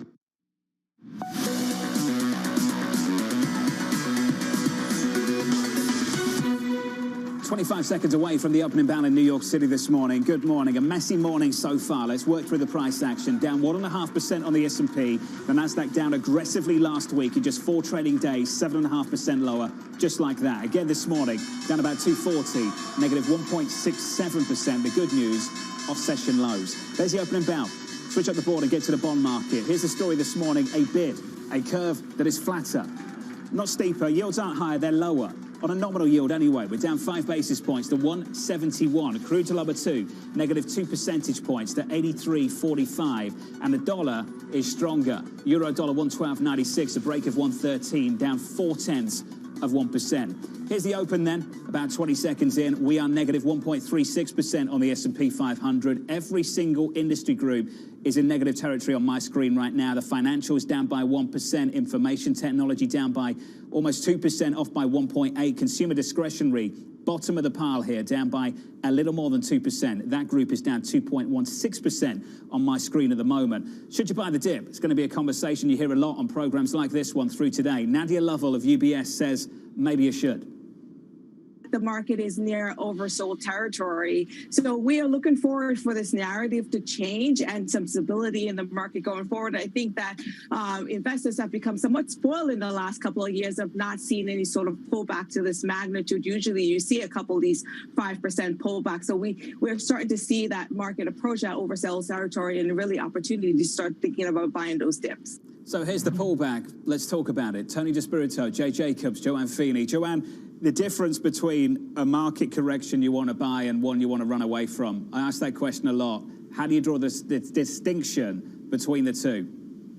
Go back to fundamentals, Jonathan. You know, you've got to look here and see how much these things have sold off relative to their potential in the future. And what we're seeing is intrinsic value for a lot of the companies that we like, higher quality tech companies in particular, is higher now than where these stocks are trading. And the way you look at that is to look at end demand. What are their market opportunities? You know, a company like a Microsoft or a Broadcom or a Qualcomm, right? These have all pulled back, and in some cases, 20% or more. And the opportunity for them has to come back to fundamentals. These are companies in a growing market. Cloud computing is growing. Consumer wealth is still growing. The demand is out there. You want to take the opportunity to get involved in these names so you're not already. And so we think that that's a good signal for investors right now. Again, have to look to the long term in this kind of a situation because the risks are not going to go away anytime soon. But the market is telling us something. The VIX right now is really elevated, but the curve is inverted, right? Everyone recognizes that we're having a lot of uncertainty now, and we should get a lot of clarity as the year goes by. And so position yourself for not, 6 months from now, for a year or 2 years from now. And that tells us, find these quality technology companies and own them here. Tony, same question to you. So I look at balance sheets. I look at the balance sheet of the consumer. I look at the balance sheet of corporate America, and they're both in really great shape. And that's what distinguishes the period we're in now versus post-global financial crisis. So I do think fundamentals are going to continue to be strong. We're in this period of heightened uncertainty because the Fed is pivoting, right? Pivoting from quantitative easing and zero rates to something more aggressive on the monetary side. But I think we're in an economy that can handle it. The other thing I'd point out that we haven't talked about today is COVID. And that's a really good thing because the numbers are falling. And I think that's a real positive that the market's overlooking at the moment as that transitions from a pandemic to an endemic. And then finally, I'd highlight a couple of all-weather sectors, like healthcare, for example, where that's a sector that continues to grow. It's based on demographics. We have an aging demographic. There's more and more need for healthcare, and yet the valuations are very reasonable. And so I think that's an example of a great all-weather cycle that you can be sector that you can be investing in, regardless of the short-term outlook. Jay Jacobs. I completely agree with Joanne's point around quality tech. When you see such aggressive selling in such a short period, you have to be looking for what's being thrown out with the rest of the market that doesn't necessarily justify that. One example I'll highlight is robotics companies. These are, first of all, profitable companies. This is not, pie in the sky technology. This is technology that exists, that is being monetized today, that should benefit from the rising labor costs that we see in the market and the disrupted supply chains. And yet it's selling off even harder than the broader technology space right now. It simply doesn't make sense when you see some of the magnitudes of these sell-offs versus the long-term opportunities ahead of them. So I think if we look at the fundamentals, if we look at the balance sheets, and we look at the structural growth opportunities in tech, I think there's buying opportunities, and they're not even that hard to find right now. It's selling off hard right now. The Nasdaq off by almost 2%. The S&P 500 down by 1.5%. Apple earnings coming up later this week on Thursday with your earnings story. Here's Abby. John, well, after the Netflix disaster last week, lots of nervousness and anxiety around these big tech earnings this week. Starting tonight, IBM. Tomorrow, we'll have Microsoft. On Wednesday, Tesla and Intel. And then on Thursday, the really big one, Apple. Now, what's really at play here, slowing growth. In the third quarter of last year, growth on a year-over-year basis for tech overall up 42%. For the fourth quarter, it's expected to slow to just about 14%. That's a key quarter, so that's a real big slowdown. Plus, looking ahead into 2022, low single digits. But after that huge jump in growth, it shouldn't be too surprising that we're seeing this sort of a slowdown, but it's definitely unnerving investors, especially as cheap liquidity money particularly possibly comes out of this system. Not surprisingly, really weighing on the Nasdaq 100. About 18% of members are above the 50-day moving average. 39% members are above the 200-day moving average. Not good readings. Not surprisingly, that Nasdaq 100 now about 6% below its 200-day moving average. The question is, will it be like 2020 when the slide just keeps going, or more like 2018 when there was a little back and forth up? Right now, deeper technicals suggest that, similar to what many of your guests are talking about, there could be some sort of a bounce ahead. Maybe the Fed, John. Abby, thank you. The team over at JP Morgan weighing in on this. This is what they've got to say. It's hard for investors to buy tech and growth stocks while the market remains wary over the FOMC meeting, earnings, and US PMI data. Worry over earnings also makes it difficult to buy into value stocks that are sensitive to the economy. Kelly Lyons has more. Hey, Kaylee. Hey, John. Well, it's not been a great year to own U.S. stocks in general, but it definitely has been worse to own growth. When you look at the Russell 1000 Growth Index, which basically tracks all the growth stocks in the U.S. market, it is down about 13% on a year-to-date basis. Its value counterpart only down by about 4%. So that margin of outperformance actually puts value on pace for its best month relative to growth going all the way back to December 2000, more than 2 decades. And just to take it one step further and look at those beyond those broad baskets of value and growth, look at the sector breakdown. Up top year to date, maybe no surprise, energy up about 11%. It trades at a much, much lower forward PE multiple than the likes of technology or consumer discretionary, which are the two biggest sector laggards, each down between 13 and 14%. It's a lot harder to justify those high premiums in a rising rate environment. But of course, John, when we talk about value, we aren't just talking about U.S. stocks, because when you look across regions, the U.S. is actually still more expensive. That Russell 1000 Value Index trades at 15.7 times 12-month forward earnings estimates. European value stocks, though, at just 10.7 times. So that's why you're seeing value stocks in Europe and as well in Asia actually outperforming value stocks here in the States this year. Investors looking for those discounts in other parts of the world, John. Kelly Lyons, thank you. Note of the weekend coming into this week came from Mike Wilson of Morgan Stanley. The note started with "Winter has arrived" and finished with "Enjoy your Sunday." Okay, thank you, Mike. Here's the quote. The end of secular stagnation and financial repression has arrived, but it won't be a smooth ride. In the near term, hunker down for a few more months of winter as slowing growth overtakes the Fed as the primary concern. In such a world, we continue to favor value over growth, but here's the important part, with a defensive rather than cyclical bias, hibernate until winter is over. Two parts to this, Tony DeSpirito. I want to lean on you for the first part. This is how it stacks up for a lot of people. Inflation's the problem. The next problem is the policy response to it. The next issue down the road is slowing growth. Are we already at step 3 where the concern right now, Tony, could quickly become slowing growth, when you've talked up repeatedly through this program that there is no concern about growth right now? Yeah, so I think those are great questions. I think it's way too early to be worried about slowing growth. First of all the underlying fundamentals are very strong. Yes, the Fed's going to be raising rates, but it's going to be careful. It's going to be careful not to overdo it.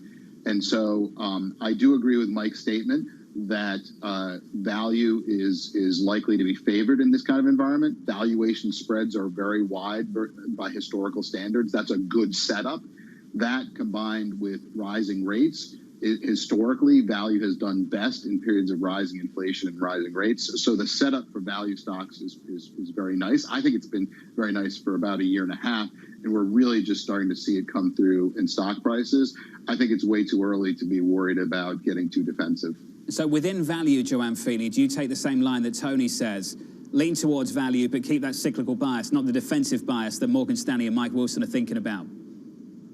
Yeah, I think that's a better approach, is to find the quality growth where you can. But we've always leaned toward value at Advisors Capital. And what we look for in the growth names are growth at a reasonable price, not strictly value by any sort of quantitative metrics. But also very important, I think, at this point to recognize where the growth is going to happen. I think it's really important to be selective here. What are the areas of the economy that are continue to grow regardless of what the Fed does? Certainly, we see some of that in tech, but we also see the housing market as a real plus, even with rates rising. There's still so much demand out there and such a shortage for houses that we think that's going to be an ongoing tailwind. And not only do you look at the home builders, but you can look at the suppliers, you can look at the furniture makers, the appliance makers as places to go. And so we think it's really important to be selective in where you find that value. And certainly after this pretty significant sell-off, there's certainly a lot of it in tech, but also in consumer discretionary, where there's been some concerns about that longer-term growth. Agreeing with Tony here, it's a little bit hard to call the long-term growth picture. Clearly, the market is building in a short-term slowdown, which is appropriate, and now is a good time to go shopping and find some of those value names, but be very selective about it. Jay, you can tie yourself in knots trying to work all this out. There's so much to worry about. I don't know what to be worried about. Is it higher inflation, the response to it, slower growth further down the road? What is it, Jay? It's all of the above, and it's also the fear of the unknown. I mean, these are markets that we just haven't been accustomed to. With rising inflation, this has been a long time since we've last seen it. Just a persistent sell-off. It's been 2 years since we've seen the markets really sell this quickly without people immediately rushing to buy in the dip. So I think the fear here is, from a market's perspective, are people responding the right way, or are people getting panicked too early? I think we remain optimistic that because there's a lot of cash on the sidelines and because there's really relentless demand in the economy, that things should rebound fairly quickly. But this is somewhat unprecedented and fresh to the market. So we remain concerned about how people are going to react and just what the technical selling looks like. Jay, can I finish there with you? Can you be worried about all of the above? And particularly the first two. Can you be worried about both higher inflation and the response to it, higher interest rates? Last week was a great example of that. Break-evens rolled over, real yields rose.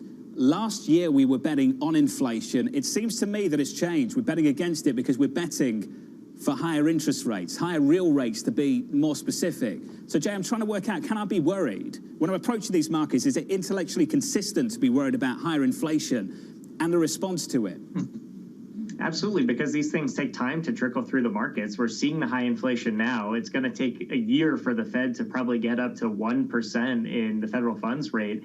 This is going to take time until that really starts to slow down demand and you see inflation curve. So it's absolutely consistent. I think what investors have to be thinking of is, what is their investment time horizon? Is this short-term trading or is this long-term investing? That's going to change whether you're trying to play the current inflation or if you're trying to play kind of the longer-term trend here, or at least medium-term trend of now being in a rising interest rate environment. Jay Jacobs, Joanne Feeney, Tony DeSpirito, to all three of you, thanks for being with us. About 13 minutes into this session, your equity market is lower, the bond market is bid, the curve is flatter into your equity market. About 13 minutes in, we're down 1.5% on the S&P and negative 1.9% on the Nasdaq. Tony DeSpirito mentioned it.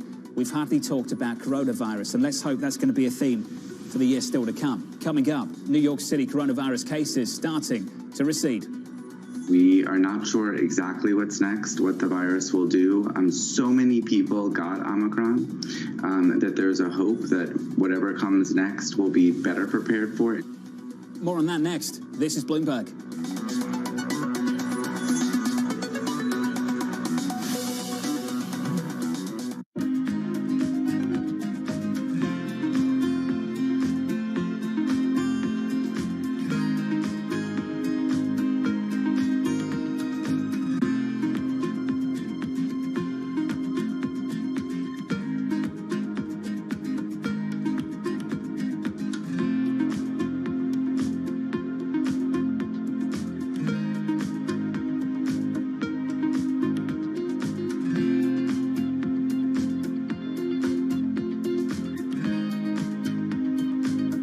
Bloomberg has enhanced search on the terminal to deliver what you need when you need it. Now, you can simply type phrases in everyday English in the command line. Compare financials. Find people. Analyze markets. You can enter phrases or ask questions. What do you want to know today? Ask a question or visit SearchGo to find answers now.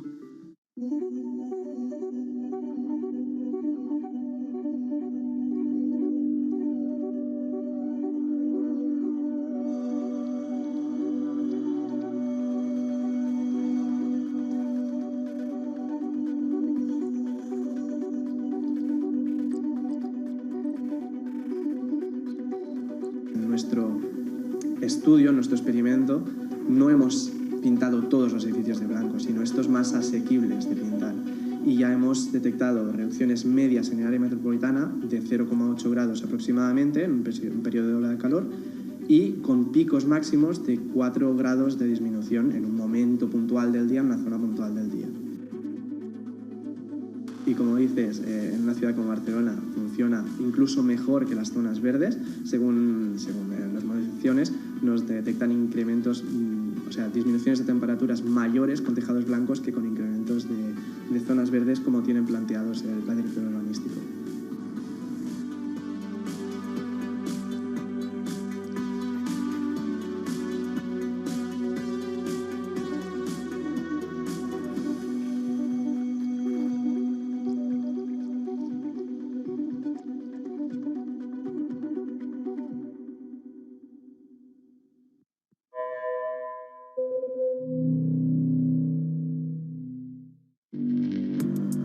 Access the financial world on demand. Hear from leading economists, policymakers, and industry experts via live and on-demand webinars, only from Bloomberg. Start exploring to see what's moving the markets. Visit Bloomberg.com/webinars.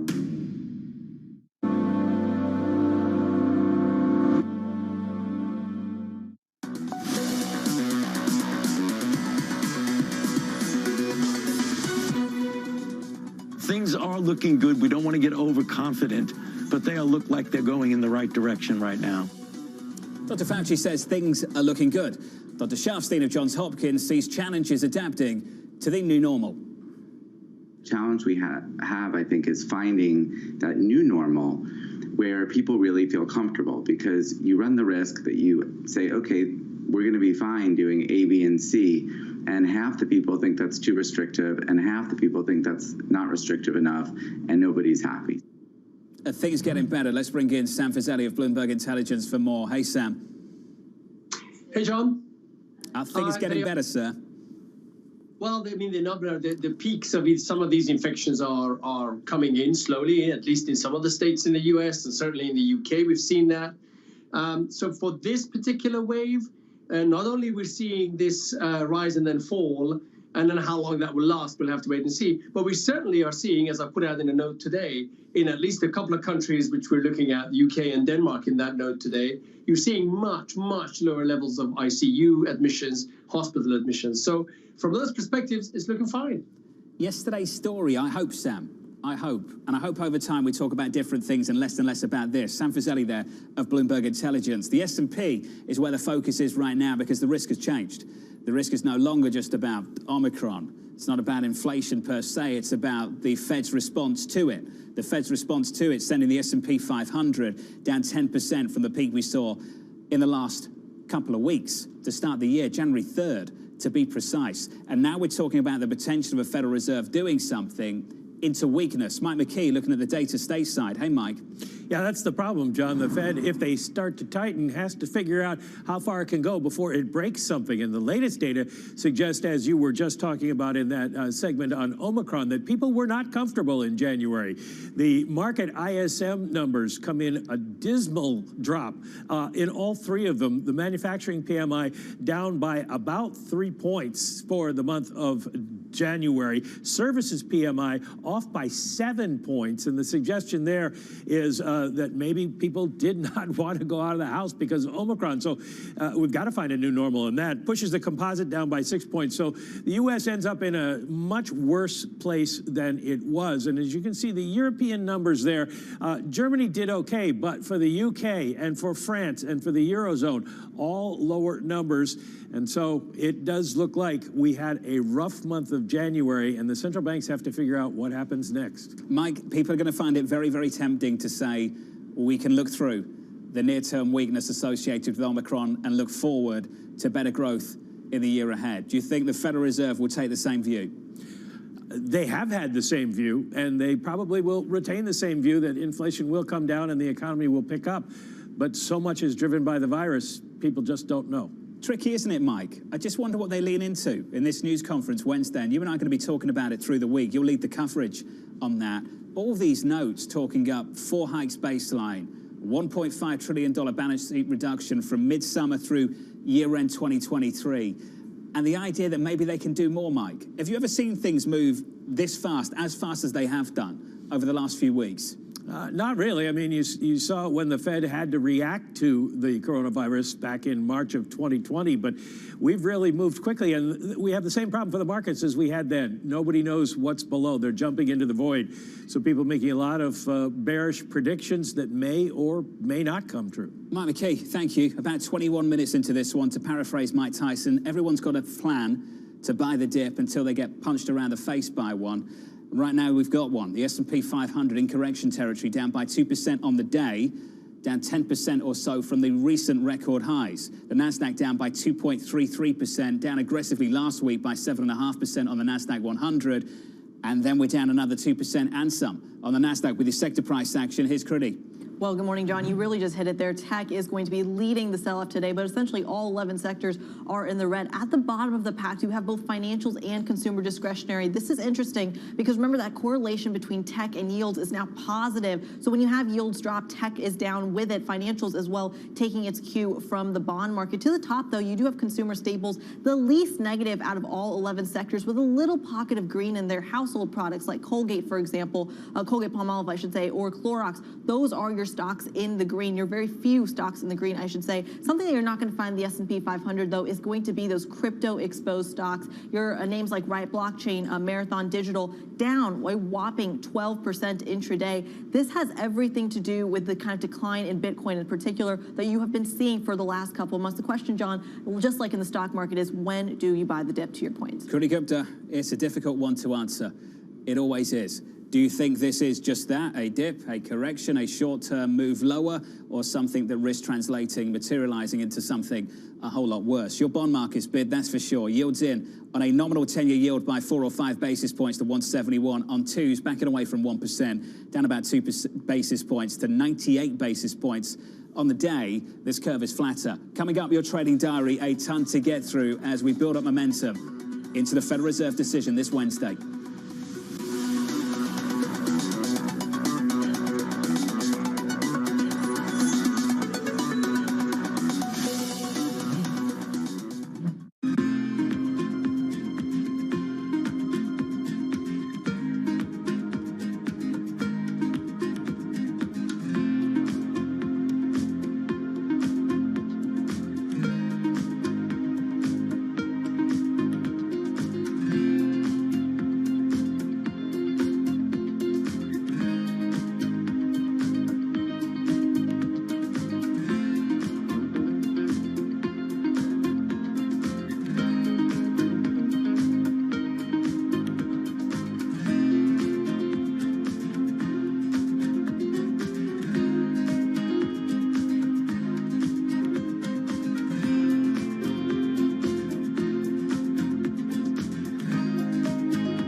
was it to go to investors and say, invest, give money, put money into a travel tech company within this environment? It wasn't that difficult because TravelPerk is doing much better than the rest of the industry. In fact, we are at the moment growing at 4 times revenue of pre-COVID numbers. I think what we've seen during this period of time is that communicating via video is not a fad. We are using it in all aspects of our lives, for work, for learning, for communicating, for staying in touch.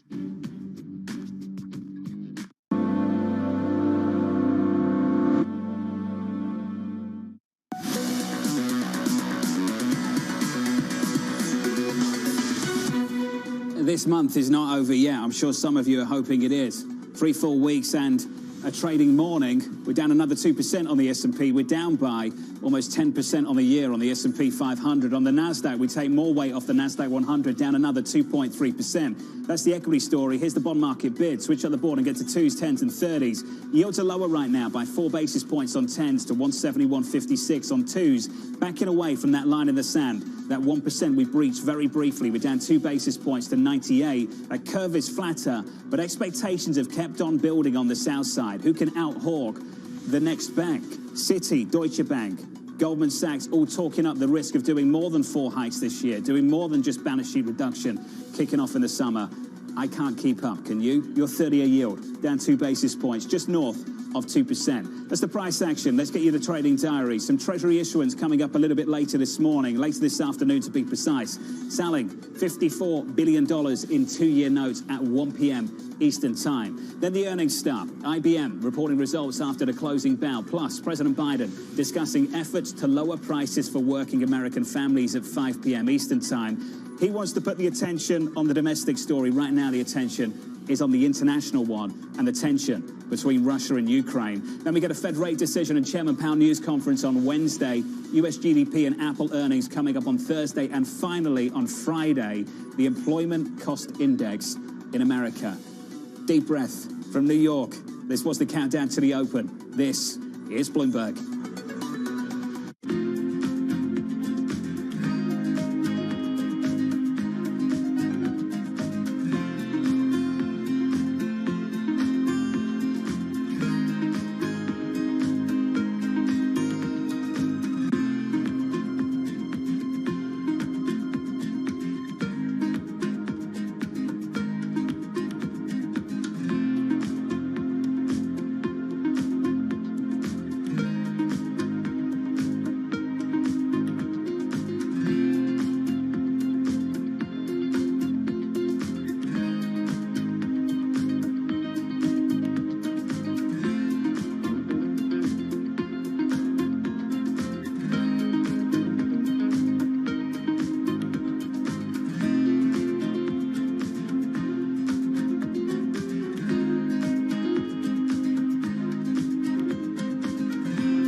This week, how hydrogen can transform our energy usage.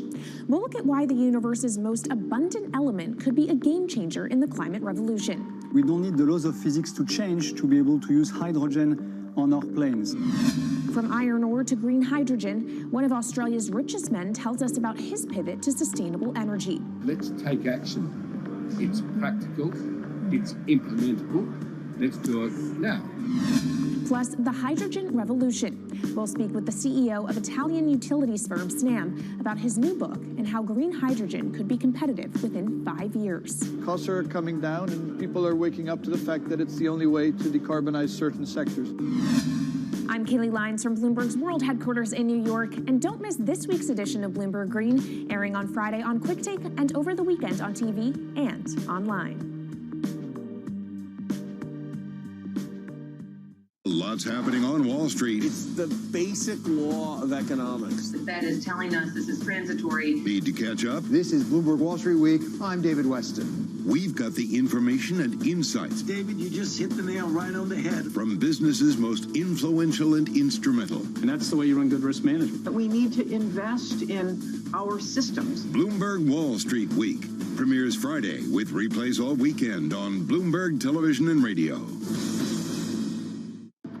that capital markets can really help the shift to sustainable and decarbonized global economy. What are you noticing in that as ESG is now the buzzword literally everywhere? It is definitely the topic of conversation in most meetings I have with company CEOs, with investors, with industry groups. It's amazing.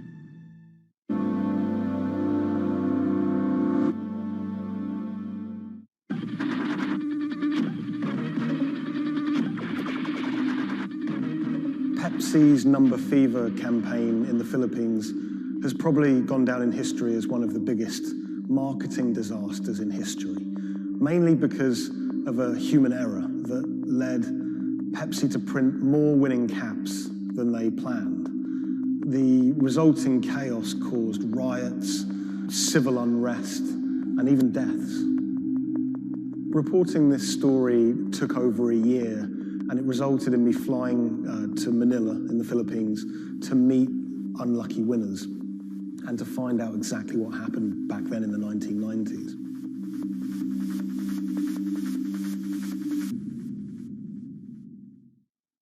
My name is Jeff Maish. I'm a journalist based in Los Angeles.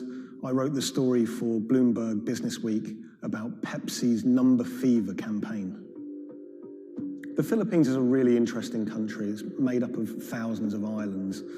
And it's also a country that's very heavily influenced by America. American culture is everywhere you look in the Philippines. They're obsessed with Frank Sinatra music, for example.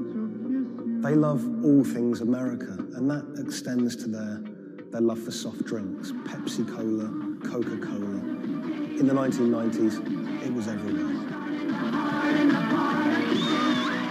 Pepsi and Coca-Cola were embroiled in what is now known as the Cola Wars. It was a fierce battle for market dominance.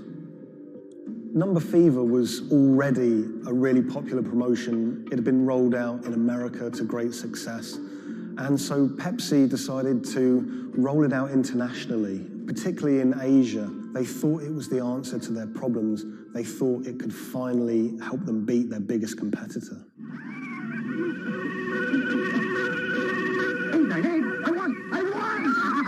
Look for the winning number in sari-sari stores every day, also on TV, radio, and newspapers. You could be a millionaire. $1 million pesos, or $68,000, doesn't sound like a lot now, but in 1992, that was a phenomenal amount of money. You've got to remember that in the Philippines at the time, the average monthly income was about $100, so $1 million pesos was wealth beyond anyone's wildest imaginations. Number Fever caught fire in the Philippines. Kids were saving up their pocket money to buy a bottle of Pepsi. Parents were squirreling away all of the bottle caps in bags. You would walk down the street and people were going through trash trying to find discarded bottle caps. It was a national phenomenon. Pepsi boasted that half the population of the Philippines was playing it. Number Fever boosted Pepsi's sales every month from $10 million to $14 million. It had a huge impact on Pepsi's bottom line. Number Fever quickly became number hysteria. Maids were being jailed for stealing their employers' winning bottle caps. There was even some murders over winning bottle caps. People were fighting in the streets over these caps. There were signs that there were going to be problems with Number Fever very early. Pepsi had rolled out the competition in Chile, and a garbled fax had caused some kind of problem with the winning number. They'd announced the wrong one in Chile, causing riots. There were signs that there could be big problems ahead if they didn't keep their eye on the ball. So in 1992, Pepsi decided to extend the campaign in the Philippines, and they announced that the competition would go on for a few more weeks. One night, on the television news, they announced the latest winning number, 349. The problem was, 349 had already been allocated as a non-winning number in earlier campaigns. So there were literally hundreds of thousands of bottle caps with 349 just floating around the Philippines. Hundreds of thousands of people all across the Philippines, thousands of islands, were finding winning bottle caps. 349, 349. Some people had 10 lucky 349 bottle caps. People were dancing in the streets, celebrating. They thought their problems were over. They were millionaires. It's still not certain exactly how many winners there were of lucky 349 bottle caps, but we know that Pepsi printed over 600,000 of them. Pepsi realized very early that there was a problem. Hundreds of people started arriving at their bottling plants with their lucky bottle caps. They realized something was seriously wrong. Pepsi tried to solve the problem by offering a small token donation to anyone that brought a lucky bottle cap to their bottling plant. But it wasn't enough. People didn't want just a handful of pesos. People wanted their million peso prize. Within a year, violent protests and riots outside Pepsi factories would leave dozens injured and 5 people dead. At one Pepsi factory in the Philippines, a grenade was thrown through the window. It killed 3 Pepsi employees. Anacita Rosario was a school teacher living near Manila in the Philippines. She was one of the tragic victims of this whole thing. She was walking to a nearby store to buy some rice one day when a Molotov cocktail was thrown at a Pepsi truck in a violent protest. It bounced under the truck and exploded. It killed her and an innocent bystander who was just a child and injured many others.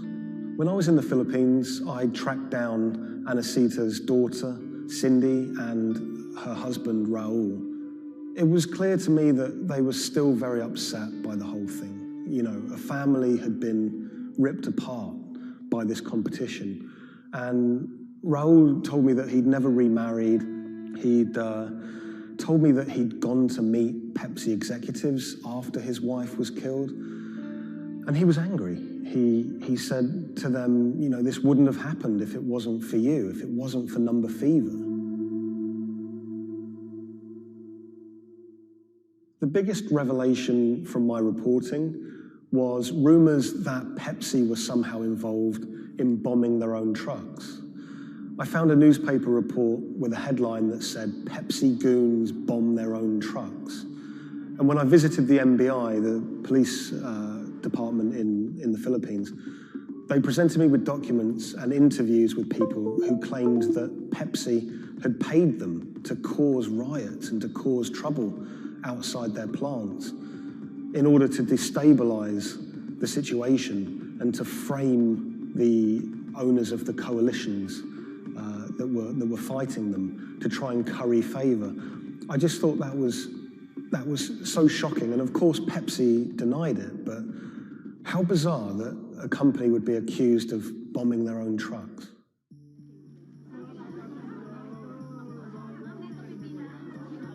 The contest had sparked so much anger in the Philippines because it landed at just this really weird time in the Philippines' history.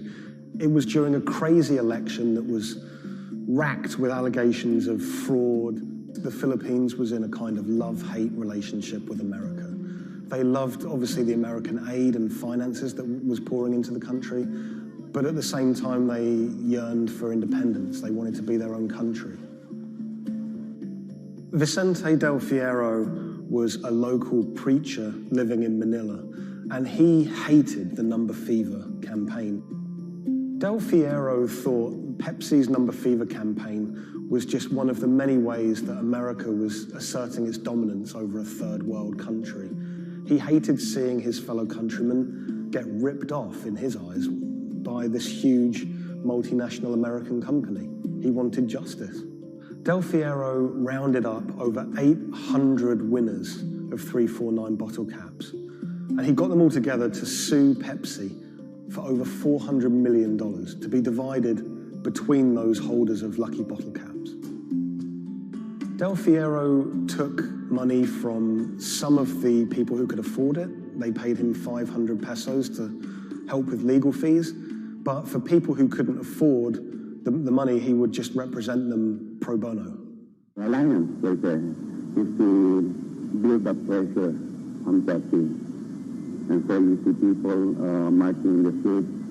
So we had mounted our own campaign, even in the U.S. He flew to America and he hired two consumer lawyers here in America to take on Pepsi. He had a meeting at Pepsi's headquarters to try and resolve the problem, but he said he wanted to take it all the way to the highest courts in America. When those cases were heard in America, those courts decided that this was a problem that should be heard in the Philippines, not in America. Back in the Philippines, Del Fierro continued his case in the Filipino courts. At one stage, there were arrest warrants handed out for 9 Pepsi-Cola executives, which he saw as a big victory. We don't know if those arrest warrants were ever upheld, but it made newspaper headlines across the country. Pepsi did not take kindly to Del Fierro's campaign. They tried everything to shut him down. They sued him for libel. My father had to attend 3 times a month for a branch 145 and another hearing for the branch 113, also 3 times a month. Also, there was a time my father was hospital due to heart failure.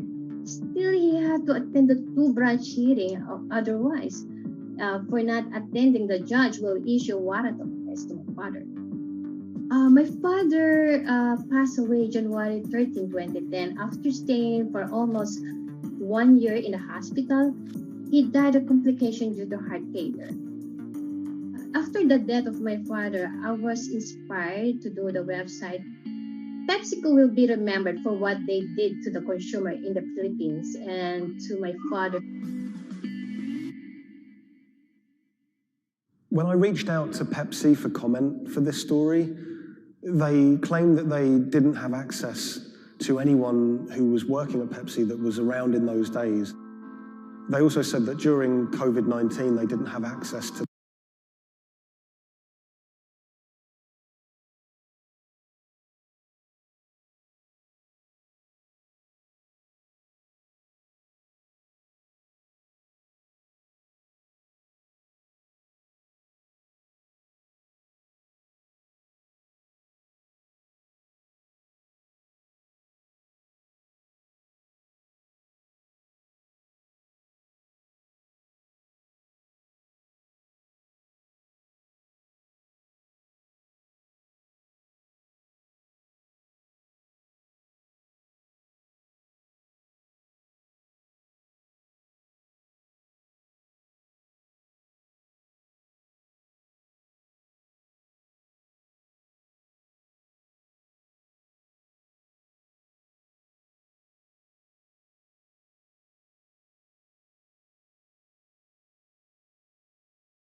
left at the scene claimed the attack was the work of ISIL. The truth, as is now alleged, is remarkable.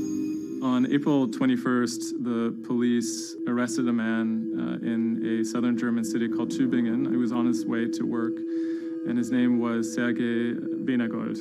He seemed like an unlikely suspect because he had no known connections to the Islamic terror world. He didn't seem like a far-right extremist. He didn't seem like a left-wing extremist either. He seemed to be a completely unremarkable young man.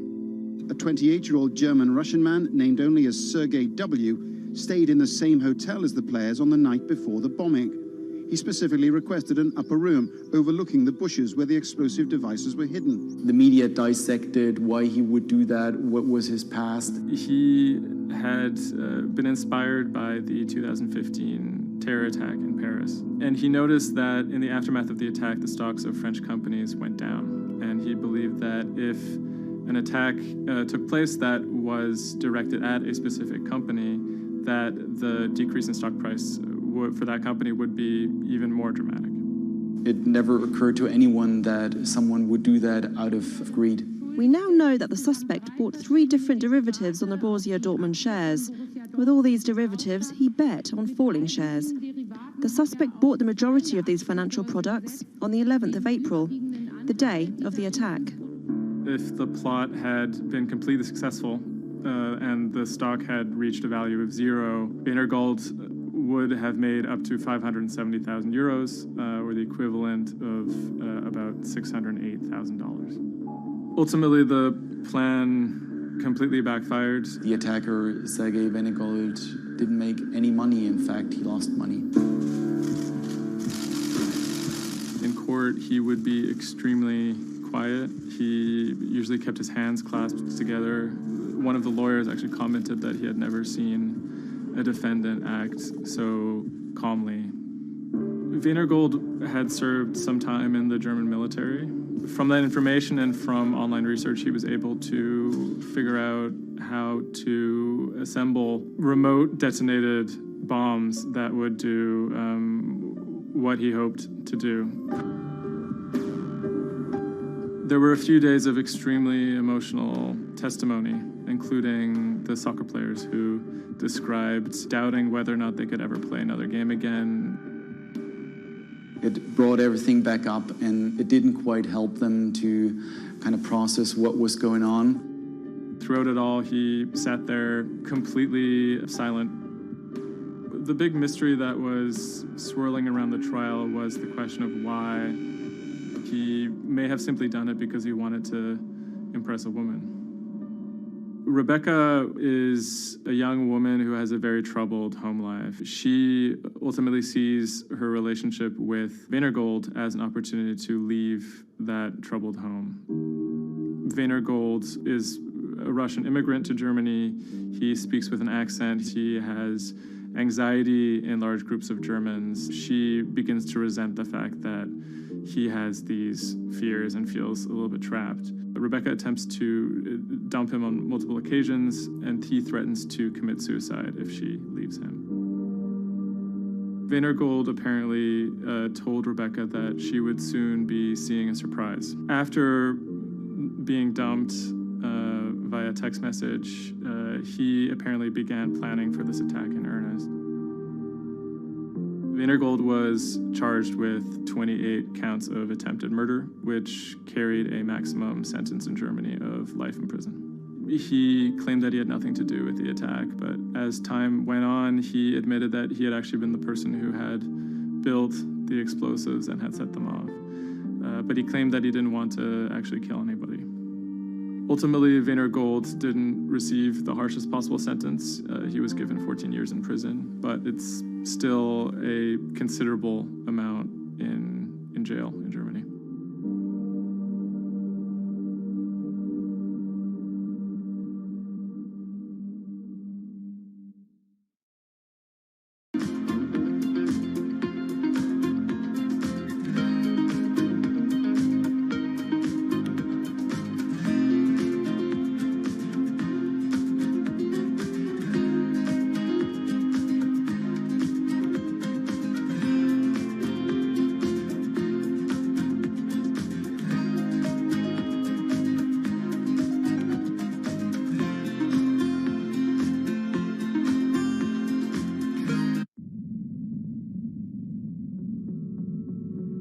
the threat of an asteroid hitting Earth is very real.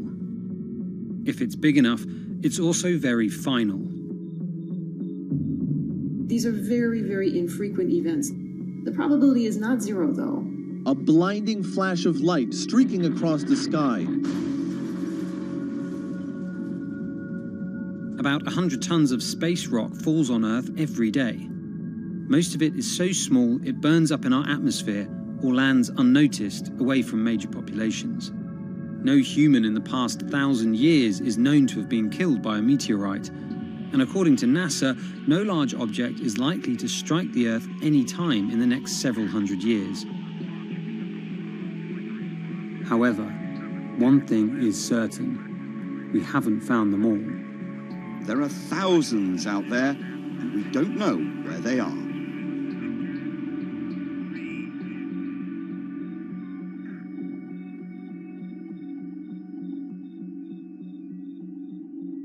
There are a lot of asteroids in our solar system. They number in the billions. Scientists all over the world are working toward detecting and deflecting the most catastrophic of natural disasters. The race is on to find as many of these objects as we can. We have a way of calculating whether or not an asteroid is potentially dangerous or not. I mean, I think it's something worth investing in. It's our existence at stake, right?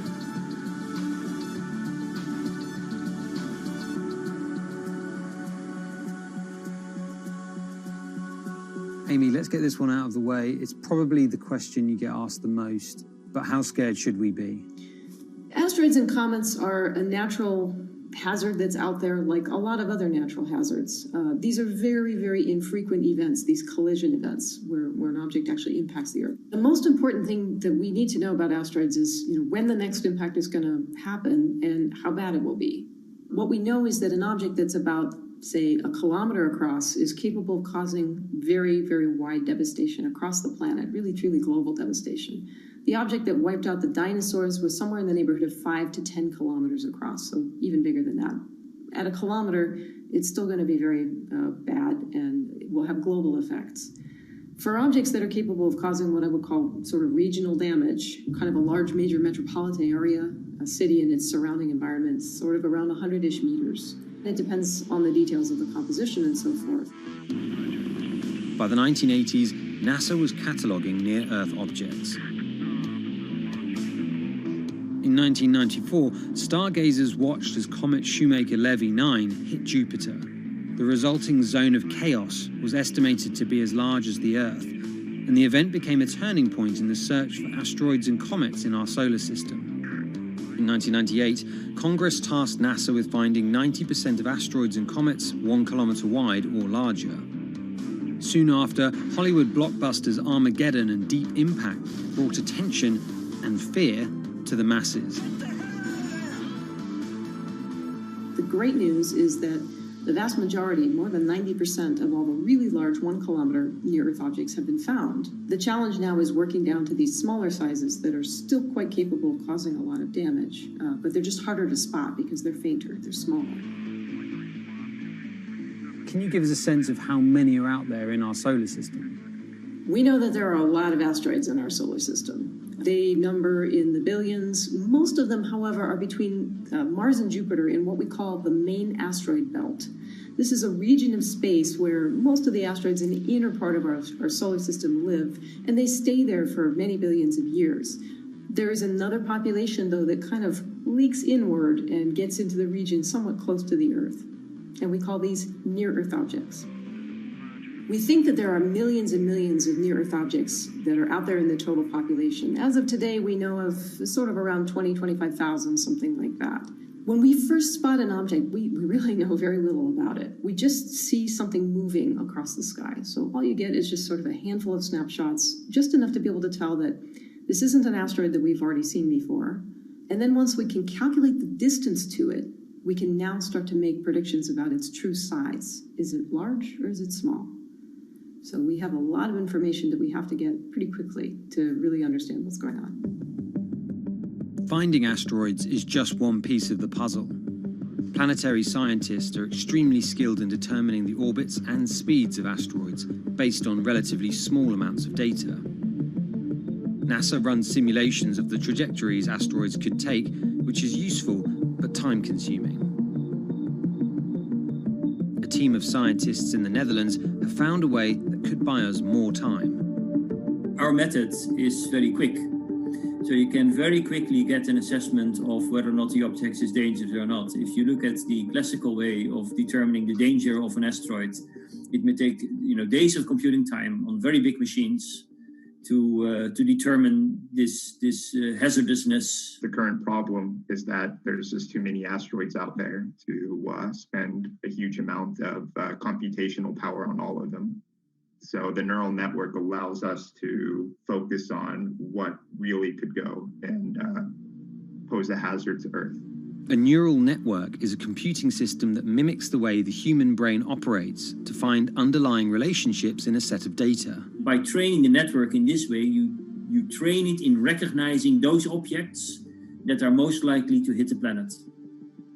And once it's trained, you can apply this network to all the unknown asteroids. And then you can make a selection and saying, hey, these are the ones which appear to be having orbits similar to the ones which we know are hitting the planet. That doesn't mean that they do, but it only means that they look very similar to the ones we know they do. What else did you find? Should we be particularly concerned about anything?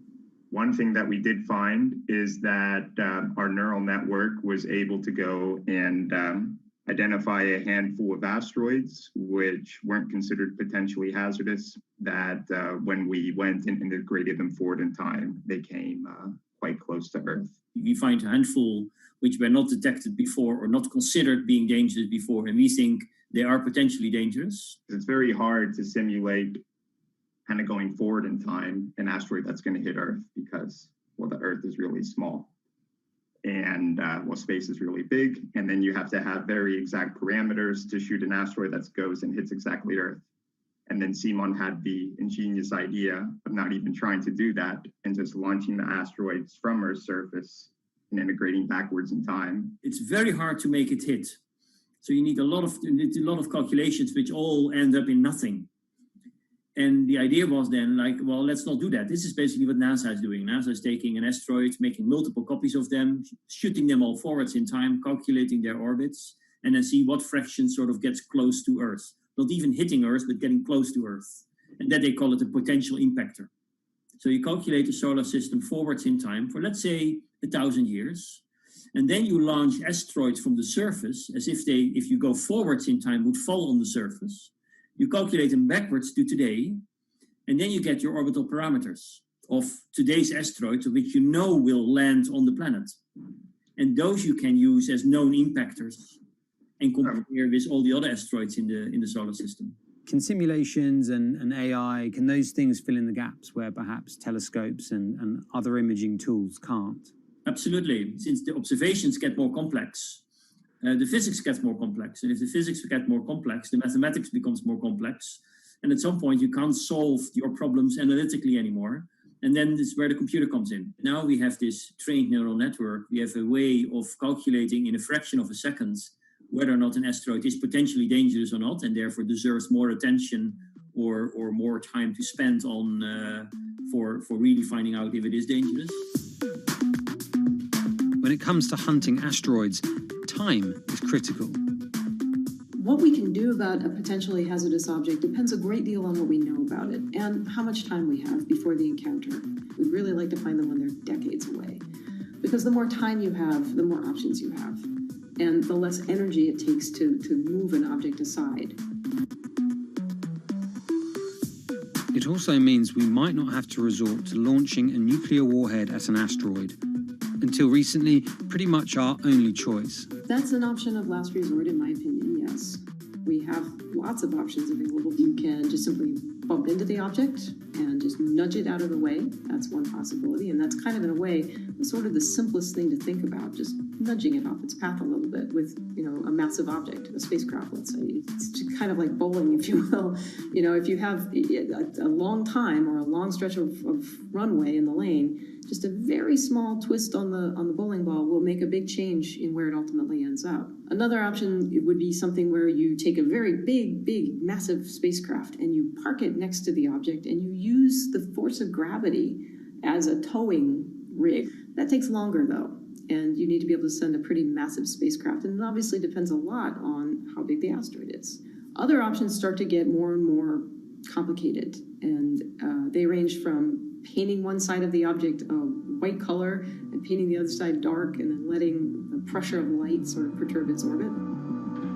In a departure from the lab and computer simulations, NASA has real plans to rehearse kinetic impact deflection. In 2021, the agency will launch DART, the Double Asteroid Redirection Test mission, which will intercept a 160-meter asteroid in 2022. Better to practice now before we have to deal with an actual threat. In the meantime, discovering asteroids is our best bet. Thousands of scientists and amateur astronomers around the world make up an informal network that survey the heavens. But that may not be enough. NASA wants more resources to map our solar system and better technology. We need to ramp up our network of sensors, and also we need to just continue to strengthen our network of international observers so that we can get follow-up, because we find these objects when they're distributed all over the night sky. Once we get more observations, we get better data, we can make better predictions. If you look at the big impactors we have had in the last, let's say, 20 years, or maybe 30 years, or 50 years, most of them we haven't seen coming. So the danger, the real danger, I think, comes from the objects we don't know about, and not from the objects we do know about.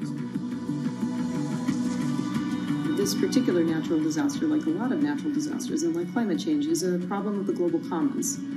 So the thing that we risk collectively is that it sort of then becomes nobody's problem, and nobody takes ownership over it. The asteroids are all over the sky. They just truly cross boundaries and borders with a second's notice.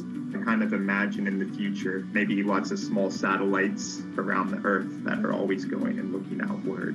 I mean, I think it's something worth investing in. It's our existence at stake, right?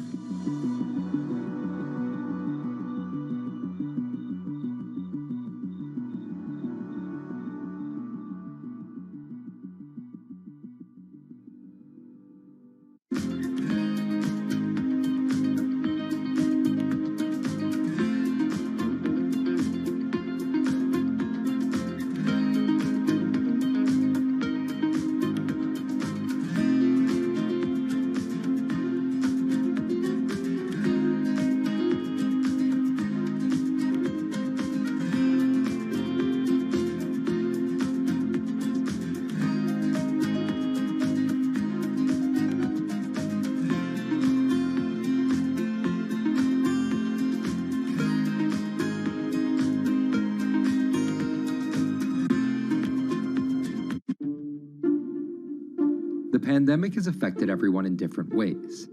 Some pass the time by baking. Homemade sourdough bread. Do I need to say more? Some chose to binge watch Netflix. It's your game. Or maybe you started a garden oasis in your backyard. Next, I'm going to put my lettuces in. But for millions of others, I'm going to be posting stocks that will boom. They wanted to uproot the financial industry. Let's just lock it on up and take $15,000. Here's a stock that can change your life. I see a stock going up and I buy it, and I just watch it until it stops going up, and then I sell it. I have gained over $3 million. I want some free money.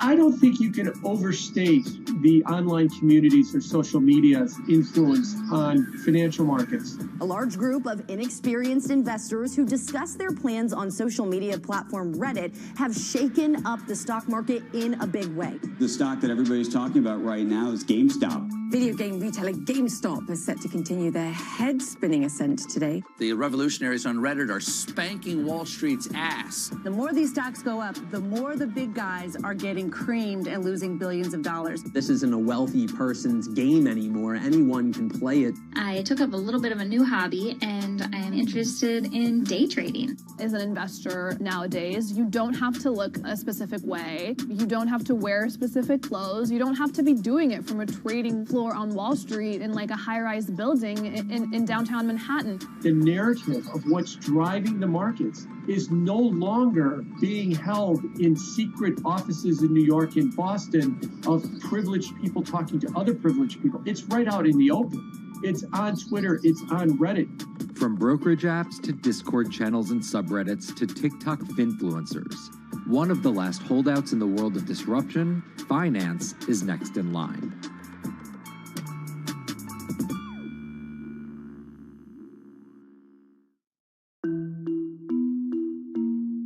Investing should be as ubiquitous as shopping online.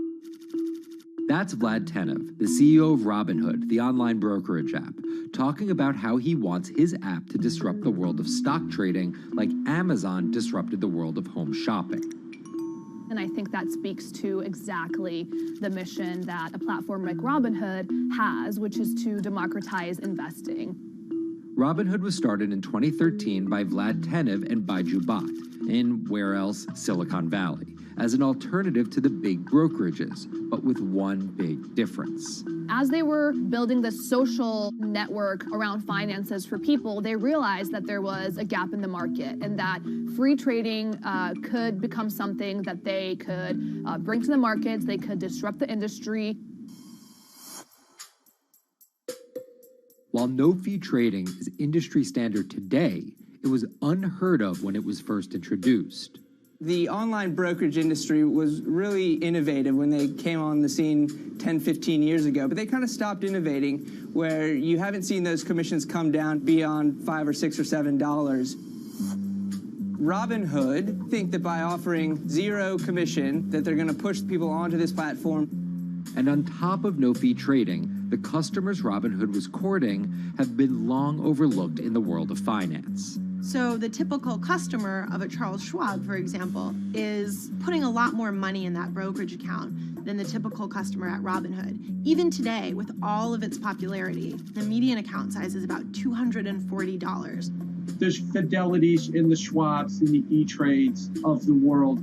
They look down their nose at those kind of accounts. I don't want a $1,000 account. They're just a headache.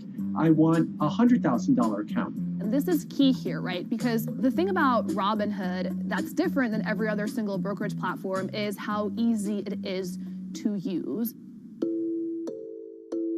The design of the Robinhood app really has in mind a user who might be coming at this absolutely cold. The fonts are very well sized, the shapes, the colors, all of that is something that the founders of Robinhood paid really close attention to. And by creating an interface that catered to a newer investor, they were able to gather a pretty healthy group of customers. And by 2019, they had about 10 million customers. Those 10 million customers were a huge success story for Robinhood, but no one could have predicted its explosion after the arrival of COVID-19. Remain indoors to the greatest extent, and 100% of the non-essential workforce must stay home. What we saw when the pandemic hit was the growth of Robinhood users absolutely turbocharged. And oddly, you saw this surge in interest in stock trading. Then they saw the absolute surge in 2020 in customer growth. And now, by many accounts, they have more than 20 million customers, which is pretty extraordinary. So the next step for them is to figure out how to monetize those users and how, even with their small account sizes, to get them to grow with the company and, as it releases more products, come along with them.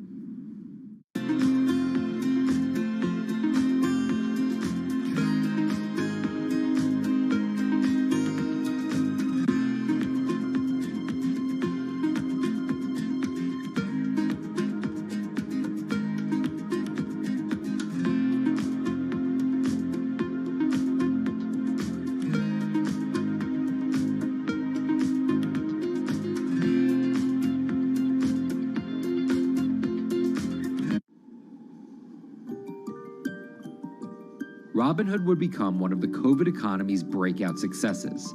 Robinhood traders, as they're called, became the shorthand explanation for the frenzy of often speculative retail investing after the pandemic lockdowns.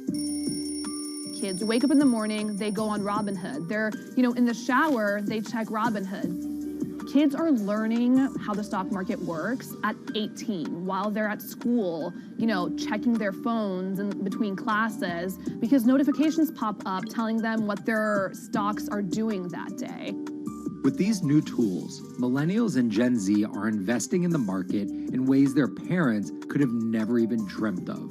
That is sort of key when we talk about the divide between older and younger generations, is that the younger generation was exposed to so much more information and tools at their disposal to do what they want in the market.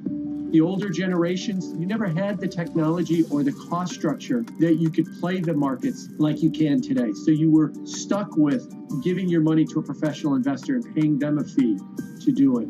When I speak to young kids, they tell me, I'm making mistakes, I'm losing money. I'm not a perfect investor, but I'm 18, and by the time I'm 30, which will be, 10 years from now, I'm gonna have interacted with the markets for a decade. And so it's a learning experience more so than anything else.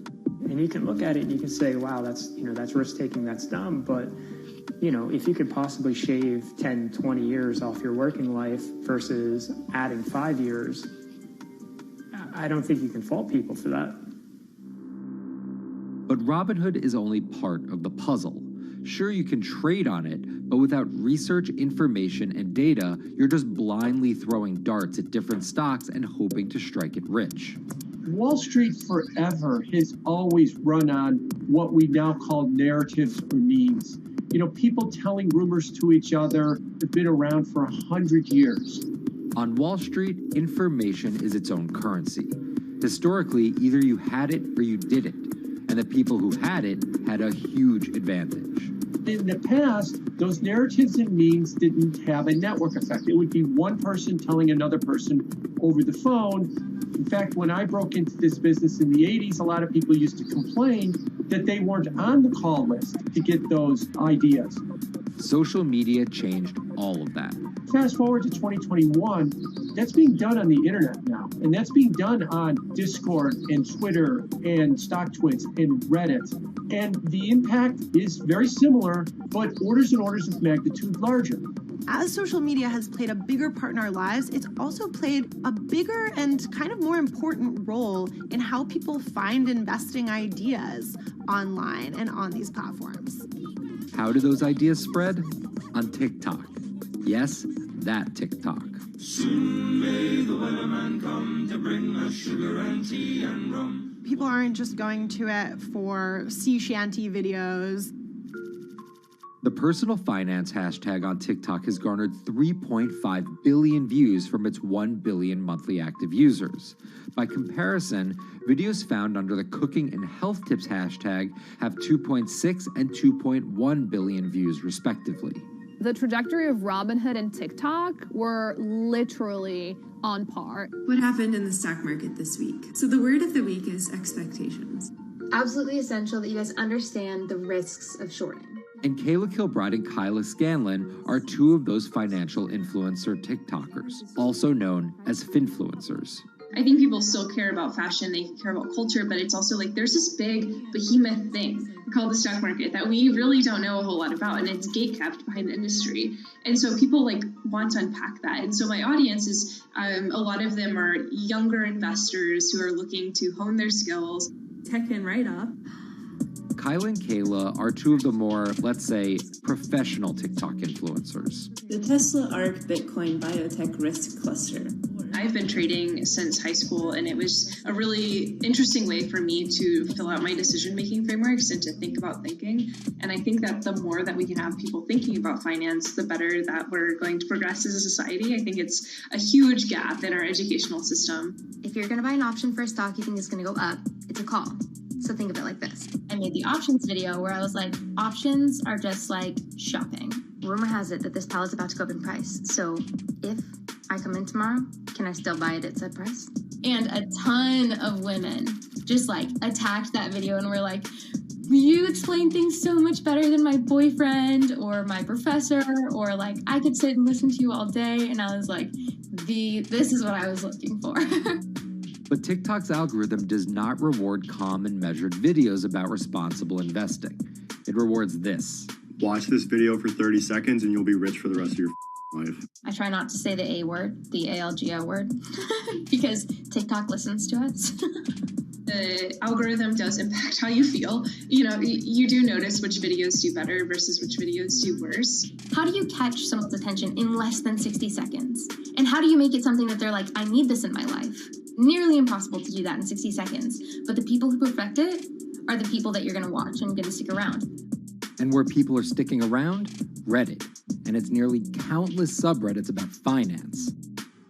And by far the biggest one of those is Wall Street Bets. There's a lot of social media platforms out there, but Reddit is like the social media platform for finance. Places like Wall Street Bets is where it all goes down. Started in January 2012, it wasn't long before Wall Street Bets adopted a 4chan-like etiquette, leading to their tagline, like 4chan found a Bloomberg terminal. We had all these unexplained stock moves, and we would be grasping for why stock XYZ jumped 20% in a day. And you would look at Wall Street Bets, and you would see people there talking about buying options in that stock, and it sort of, squared the circle, so to speak, and started making sense. And it was at that point that it was like, wow, we have to start paying attention to this. Some people on the platform really spend tons of time, and others are just looking for entertainment and to have a little bit of fun, effectively gambling or looking for an outlet, trying to make a little bit of money. Then on top of all of that, there were stimulus checks. Now, clearly, this money is going to people who need to use that to eat, to live, but there's a lot of people who use this money to invest in the stock market. And it's not just stock tips. People quote-unquote YOLO their entire life savings or stimulus checks on a single stock. They post what is called gain and loss porn, screen-grabbing staggering hits and misses on stocks for the entire community to see. I'm about to lose everything. And while some of the people on Wall Street Bets are novice investors, the community contains multitudes. In one respect, what it did show us among these network groups is they are very sophisticated. They're not a bunch of ignorant people talking to other ignorant people. And this is where the pieces of the puzzle all come together to wreak havoc on Wall Street for a solid week in early 2021. It's pretty clear that the combination of more people having retail brokerage accounts and trading apps and more people being stuck at home looking for some kind of entertainment and some kind of community online came together in this very singular way. What came together is GameStop. Let's go back to the beginnings of what happened with GameStop a couple of years ago. On the boards like Reddit and StockTwits, a lot of people were talking about GameStop as being attractive value. Some of them are even, Wall Street alums who left the industry and now still have access to tools that they can use to improve their financial well-being and make very good decisions. And I think Roaring Kitty is a perfect example of that. GameStop is one of the most compelling asymmetric opportunities in the market today. Really, I don't understand how you could disagree with that. At the same time that this crowd was talking it up, the hedge fund institutional crowd didn't like this stock at all, and it had the largest short interest of any stock in the New York Stock Exchange going into late 2020. Short selling is a bet that a stock price will fall, and it's a fairly simple concept.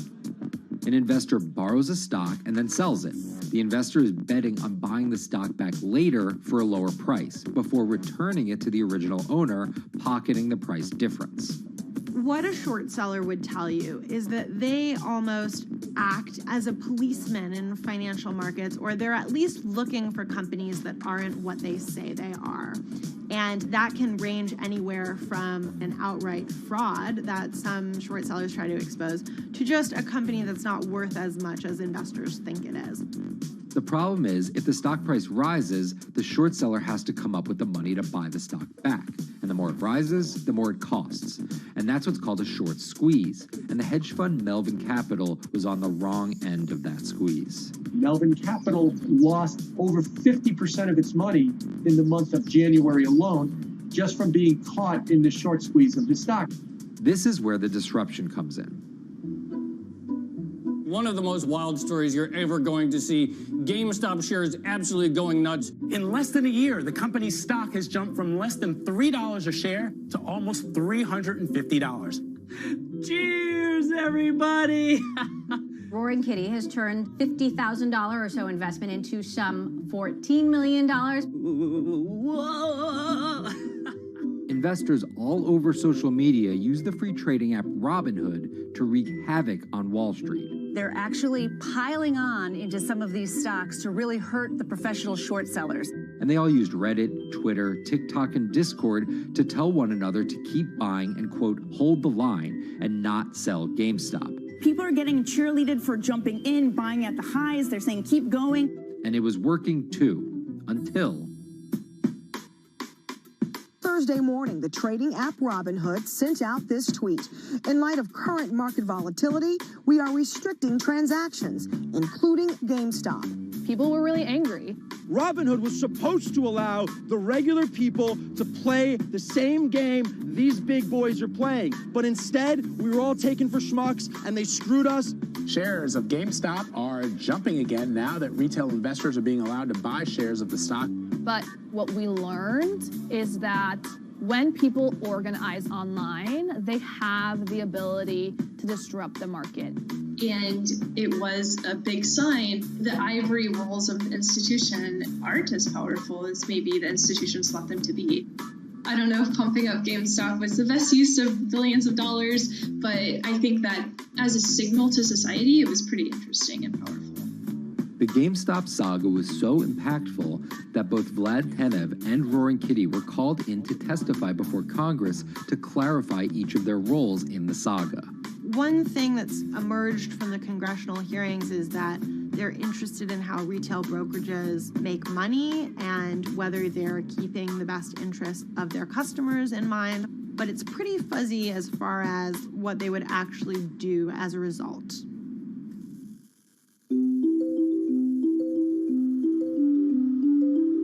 While the frenzy around GameStop eventually subsided, it didn't take long for retail investors to find other areas to invest their money.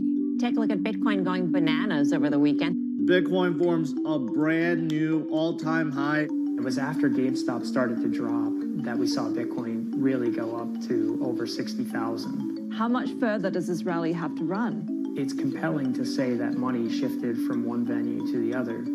While correlation doesn't equal causation, there's a chart out there showing an inverse correlation on meme stocks going down and cryptocurrencies going up.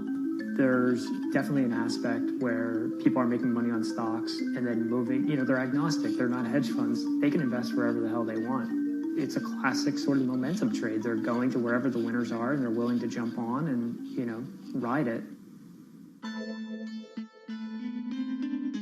So whether it's meme stocks like GameStop, meme coins like Dogecoin, or entirely new ways to invest in art like NFTs, the new kind of retail investor is making its presence known.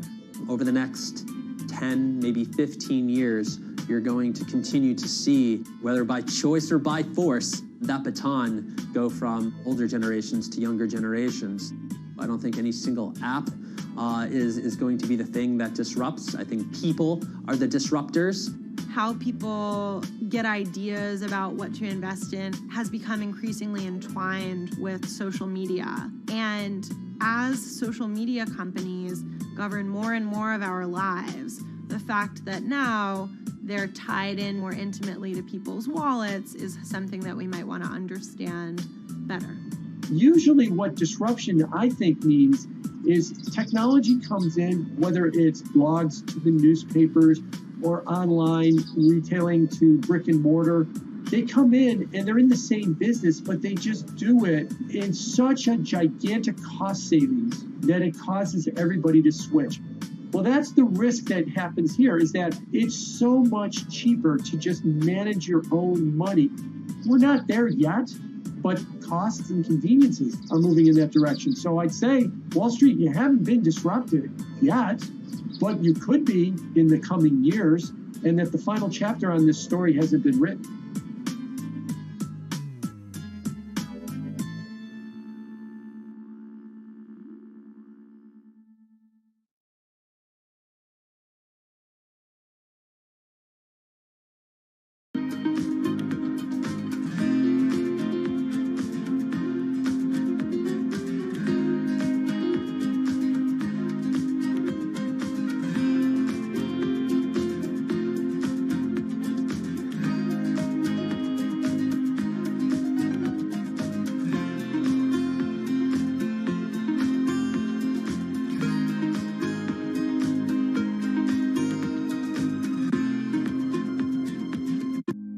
Bloomberg's own David Nicholson. Now, his happy place is out in the field, on the open road. But like the rest of the world lately, he's been working from home a lot more than he's used to. COVID-19 has prompted a massive urban exodus as professionals of every ilk yearn for more space to live and work. As a result, rural areas have exploded, and they're poised to experience a resurgence as more and more families pack up and leave the big city to try out life in the burbs. But there's one problem with that. Not all internet speeds are created equal. Anyone who might need to upload or download large files for a living may not want to pack up and move to that cabin in the woods just yet. Now, David's house isn't a cabin, but it is in the woods, and inexplicably, his internet is workable. My internet is okay. I pay a lot for it. It's around $140 a month. The download speed's great, and the upload speed is terrible, which is really bad for my work because I have to upload these massive files. But I'm definitely one of the more lucky ones in this community. Just a few miles down the road, my buddy has awful internet. It's usually under 2 down and under 0.2 up, so it's often unusable. Some days it's around 1, and other times it'll drop down to about 0.2, 0.3. I just want to be able to have internet at my house without having to go outside the normal ways of acquiring internet. It's really frustrating. We're literally a few miles away from downtown, and it just cuts off. This is a problem, and the solutions are not there yet. Because getting high-speed internet in rural areas en masse is something our providers may simply not be ready for.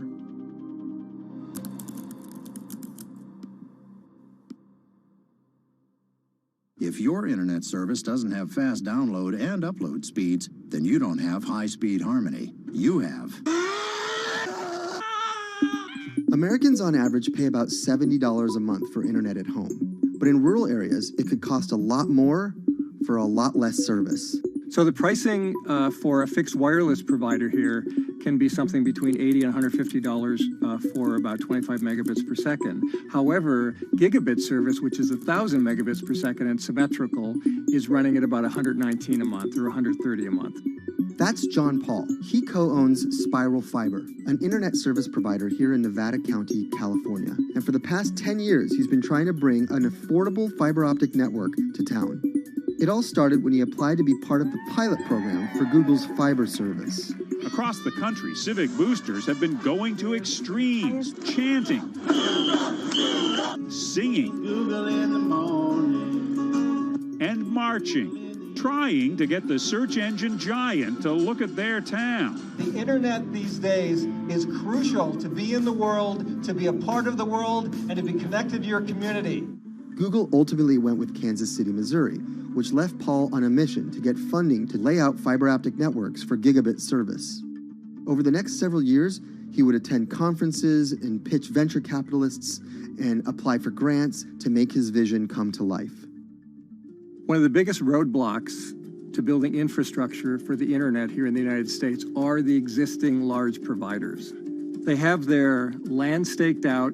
They would prefer that nobody come in and compete against them. In 2013, we applied for a grant. We went down and met with the commissioners at the California Public Utilities Commission. It was an arduous process to get funded, but we finally did against all odds. We got a $16 million grant, and then we went out to seek venture capital.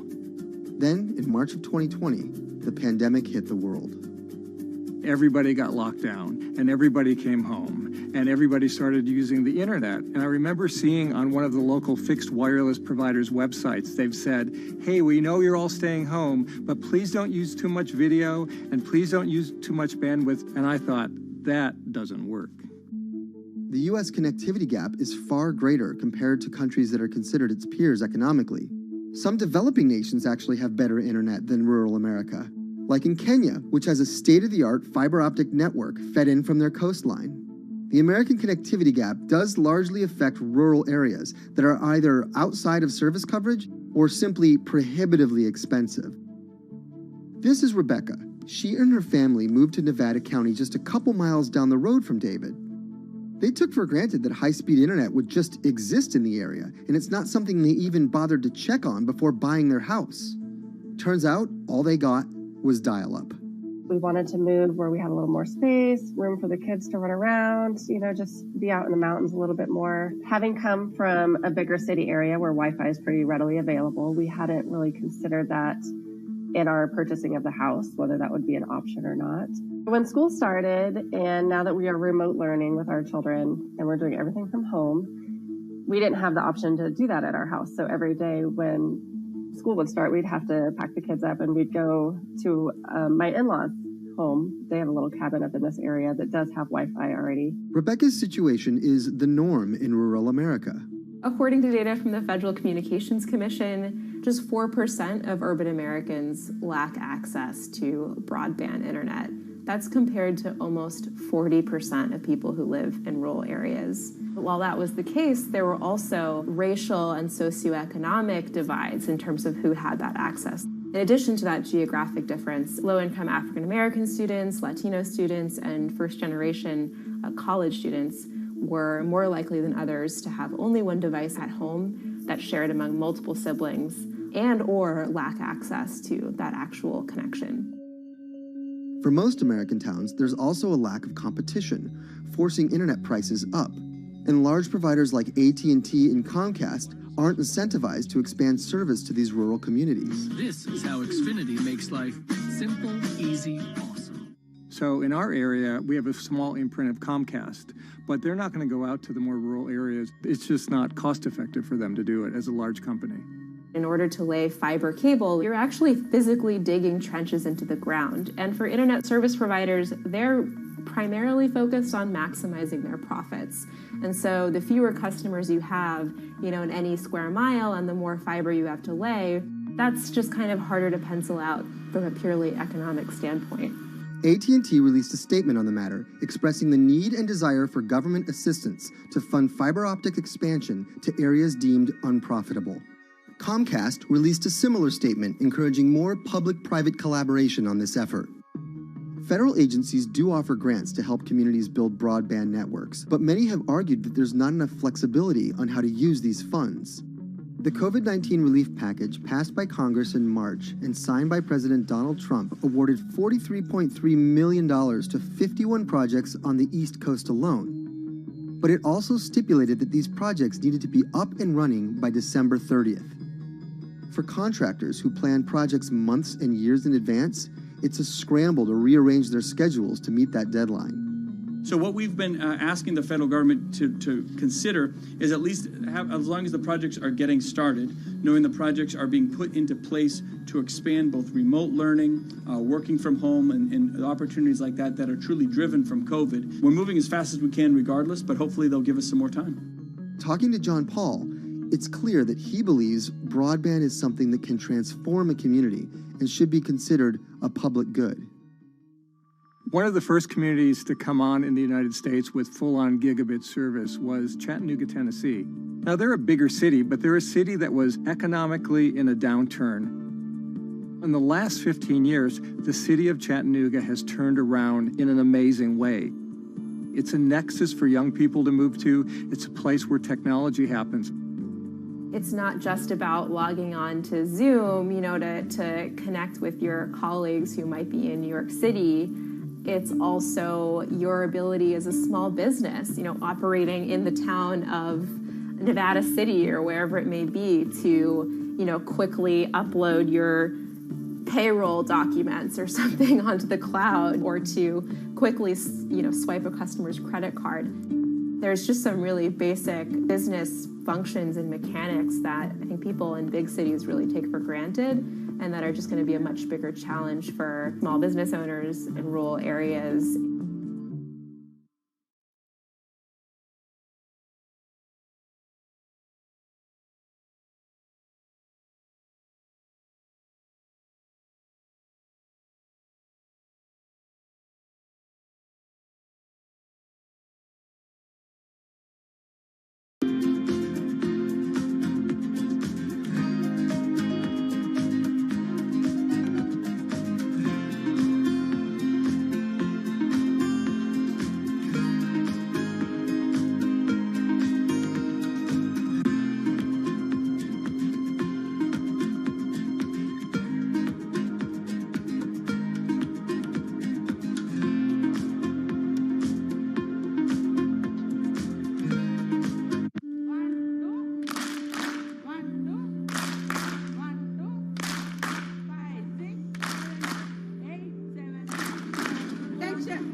Historically, the marginalized people, you call them as untouchables or Dalits, they have been kept away from the center of the knowledge.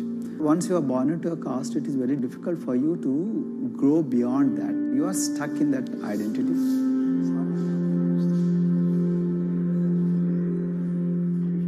I think education is the best way of liberating them. So that's how I chose to work in education sector. The kind of education that we are giving to the marginalized people is going to change not just the fate of these communities in Telangana, but it is going to be the source of inspiration, source of hope for all the marginalized in this country.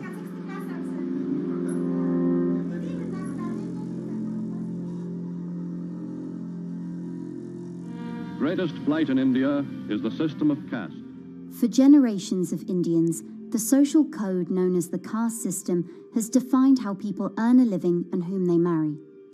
Although outlawed 7 decades ago, castes remain a significant factor in deciding everything, from family ties and cultural traditions to educational and economic opportunities.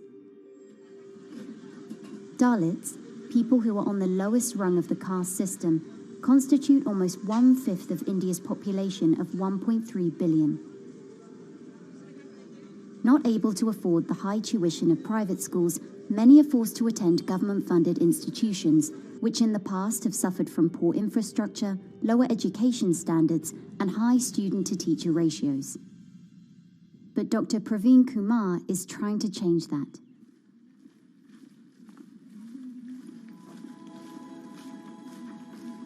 I am currently working as head of Telangana Social Welfare Residential Schools. So totally above 400 schools I manage. These are all residential schools for the students who are historically marginalized but talented and then poor. My friend also Of them, 60% are girls and then 40% are boys, because girls are more marginalized among the marginalized. Their voices are always suppressed. My approach to improve the conditions in the schools has been put your eyes and ears on the ground always. Talk to the parents, talk to the teachers, talk to the students, stay in the schools and then understand their problems, their challenges, both in classrooms and then the corridors and the dorms. Then go to the dining halls and see what kind of food they are eating, and then go to their homes and then what kind of food they are getting and what kind of challenges the parents have. One of the important changes that I brought in after I took over was to complete the transformation of mother tongue to English medium, because English medium, as I said, English is the language of emancipation. A language that connects you to the whole body of knowledge in the world. So we had to train a lot of teachers. Refer to the dictionary also, okay, and find out the new meanings. As well as you're going to describe about. Hey, Richita, how are you? Hi, Sindhu. Fine, thank you. And how about you? I'm fine too. It's been a long time. Identity is extremely important. There is a scientific evidence to prove that your sense of identity is extremely crucial to your growth as a successful human being in your life. If you accept an identity which is very humiliating, which reminds you of very painful past, I think that identity will not help you to grow. I'm not saying that you should forget your past. I'm not saying that, but that should not be in the bubble in which you must live always.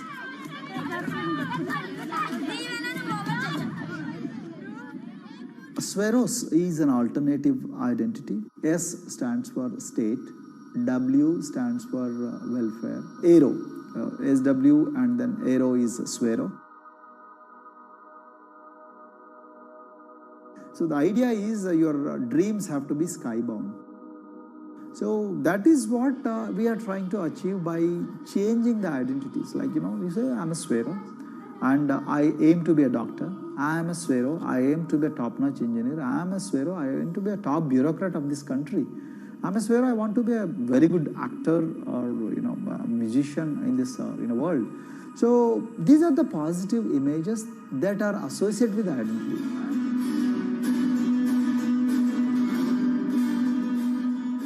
Just to give an example to you, in 2012, in our institution, we used to produce about 6 doctors per year. But because of our, this self-liberating ideology of spheroism, we have, this year, we have produced about 189 doctors. This is phenomenal for any poorest of the poor people. You know how difficult it is to get into a medical colleges in this country. So, but today, because of this ideology, the students have been able to achieve this, feat. Pujita has been a farm laborer, and her parents themselves are agricultural laborers. And then this girl used to sell vegetables, but thanks to the residential education institutions, she came to the Gaulidoddi campus, and then she toiled very hard for 1 year, despite many problems. And today, I'm so happy to share with you that she has joined one of the prestigious medical colleges in the state of Telangana, Usmania Medical College, and then in future, she hopes to be a gynecologist. So this is the journey our children are hoping for. Similarly, the Mount Everest expedition. At Mount Everest expedition, we are very fortunate enough to place the youngest ever female in the history of this world on the peak of Mount Everest. How did this happen? It's all because of an ideology that helps you to liberate yourself.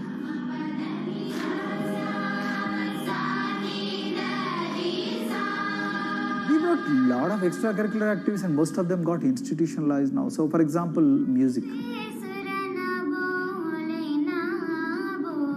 Similarly, the games. We have so many coaching academy. We have boxing academy, we have wrestling academy, we have handball academy.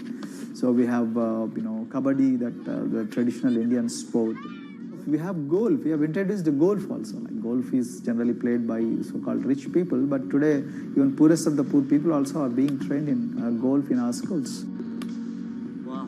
So our intention has been to give all 360 degrees, type of opportunities to the students, so that whoever is interested in whatever activity, they can go and then do it.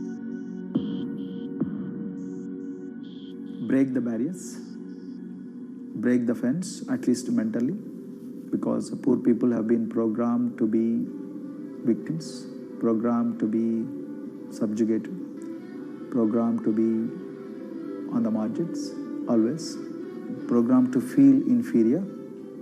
We wanted to change all that. There are certain games which are exclusive to rich people. There are certain languages which are exclusive to middle class and upper middle class in this country. To put it in one word, the sole aim of introducing all these co-curricular activities is to break the stereotypes which are recklessly imposed on these people. Their stereotypes Dr. Kumar knows all too well. Born a Dalit, his grandparents were labourers and access to the village well was restricted. Dr. Kumar credits his parents' belief in the power of education with helping him realise his aspirations.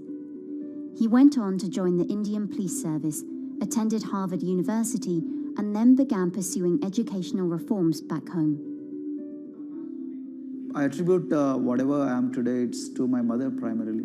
They educated me in the village, although there were no good schools. So then I stayed in social welfare hostels, the hostels which are managed by government for the poorest of the poor kids. I passed with reasonably good grades. Then I went to university, and then I faced worst form of discrimination in the universities. Like there were in those days I'm talking about. So the bathrooms and the toilets were exclusively meant for scheduled castes and scheduled tribes. We used to fight discrimination on one hand, and then again try to excel in academics day in and day out. So that's how I came to education, because I deeply believe that education is the only important weapon that can really place the poorest of the poor people from a very victimhood orbit to a prosperous orbit. I think in future this is going to be a game changer for the marginalized in this country.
look at a thermal image of a city and then compare that to a map of vegetation, you'll find that where there's greenery, the temperature is lower.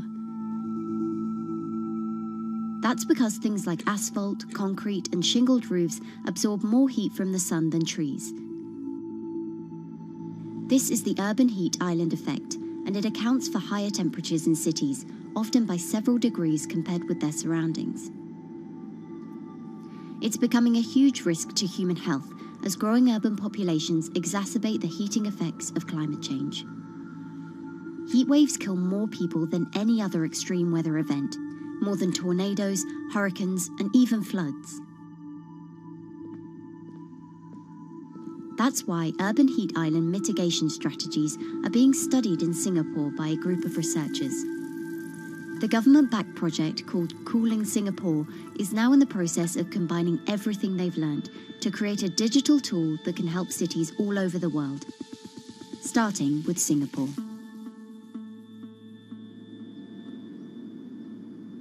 In Singapore, close to the equator, temperatures regularly rise above 32 degrees Celsius or 90 degrees Fahrenheit. And the city structures only make it worse. And that is also the case for Singapore, which is basically a concrete jungle, more urbanized, more developed city. And even in Singapore, what you have is a situation whereby there's a temperature difference of 7 degrees Celsius between the more urbanized and the more rural areas. The government has taken drastic steps to keep temperatures down. This is Gardens by the Bay, an award-winning park, and inside this greenhouse is a pleasant 24 degrees. That's because the dome, along with 24 nearby towers full of thousands of people, is chilled by what's probably the world's largest underground district cooling system. It uses a large central plant that cools water and then pipes it into banks, residential towers, an exhibition centre, shopping malls, and the city's iconic Marina Bay Sands hotel and casino complex. So one of the biggest perks of using this system for the buildings is that they can save 40% in terms of electricity usage compared to your traditional air conditioners. And with Singapore relying on natural gas for most of its power, this new system means emission savings equivalent to removing 10,000 cars from the city's roads. That has big implications for the rest of the world. If things stay as they are, more than a third of the world's electricity could end up being used to cool buildings and vehicles by 2050. As the world gets hotter, gets warmer, there is a greater need for air conditioning and as well as refrigerators, for instance. And the more people are buying these household appliances, the more energy usage they use, and they release heat more, and that then exacerbates climate change. It's a vicious circle. And so since 2017, researchers at Cooling Singapore have been identifying design solutions that reduce our need for so much cool air in the first place. One thing many cities have in common, and that's the importance of vegetation. That's a very important measure to mitigate the urban heat because of the shading effect, of course, and the psychological effects of the vegetation, and also because of the possible evaporative cooling effect of the vegetation. Vegetation can be, of course, on the ground floor in form of trees and shrubs, and you can walk under them. This is the so-called canopy layer that the vegetation forms above us. But vegetation can also go up the facades of buildings, and it can go to the roof of the buildings. Luckily, Singapore has been striving for the garden city feel for quite some time. It was a vision initially introduced by then Prime Minister Lee Kuan Yew in 1967 to make life more pleasant for people. And today, Singapore is one of the world's greenest cities in terms of urban vegetation. Kampung Admiralty, a community centre that contains health facilities and social spaces, now provides more green space than the plot of land it was originally built on. It's topped by a roofscape of staggered terraces covered in local plants, which functions as a community park. And a village green in the centre that contains farm plots for residents to tend to. Park Royal on Pickering was designed as a hotel in a garden that doubled the green growing potential of its site. There's now 15,000 metres of sky gardens, reflecting pools, waterfalls, planted terraces and green walls.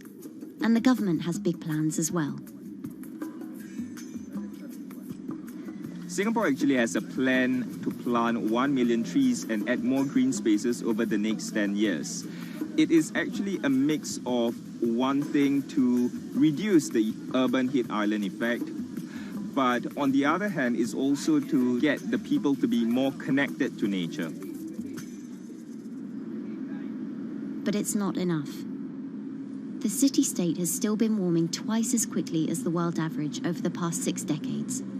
That's why Cooling Singapore has developed a catalogue of other potential heat mitigation measures. When you try to mitigate the urban heat island effect in a city or in any building, in a village as well, the first place to start is by shading of the windows. You have to keep areas clear so that the wind can move through it. Water of a certain depth can act as a very good thermal buffer. If you have to construct heavy buildings such as high-rises, at least you can make the surface, the facade, less heavy, and you can protect it from direct sun penetration. We have to make sure that no combustion engines will be in the city in the middle, in the medium to long-term range. So ideally, the electricity production is outside of the city, and you bring just the clean electricity into the city. You can at least minimize the use of energy in the city, and you can start to slowly convert the roofs, the facades of the city into production areas for renewable energy.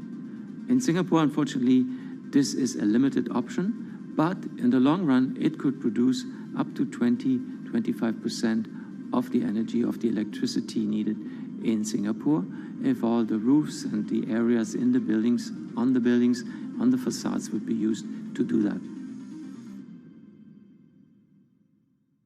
With so many different ideas, Cooling Singapore is also designing a virtual model of the city to test them out.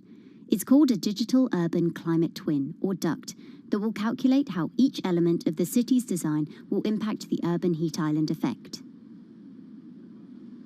That means we model not only the geometry of the buildings digitally, but also we model the transportation, the insulation, the temperature, the radiation coming from the sun, the weather, the local climate, the even very, very microclimate of the city, the water, the movement of people in the city. We can invent scenarios, we can design scenarios, test them before we actually build them, and if they test very well, and we are sure that they will function, then we can start to build them and put them into reality.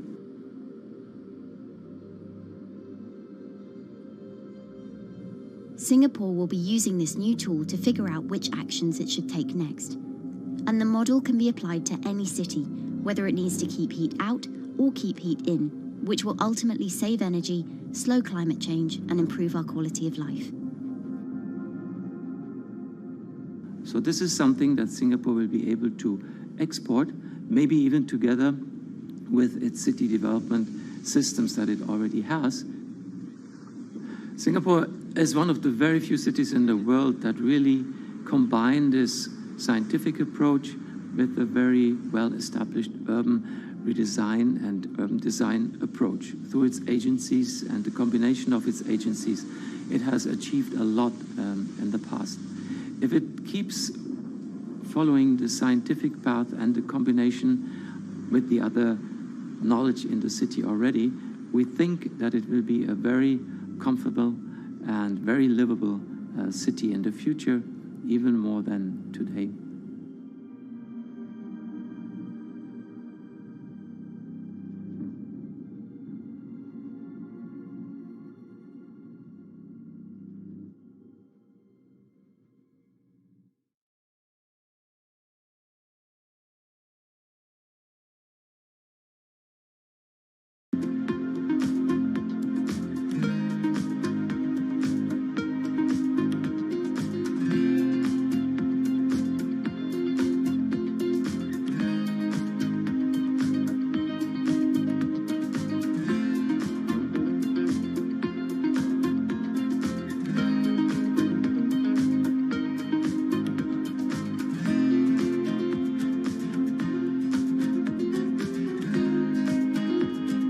Times are tough. Jobs are scarce. It's risky to be outside and around others. Seems like there's very few ways to make extra money during a pandemic.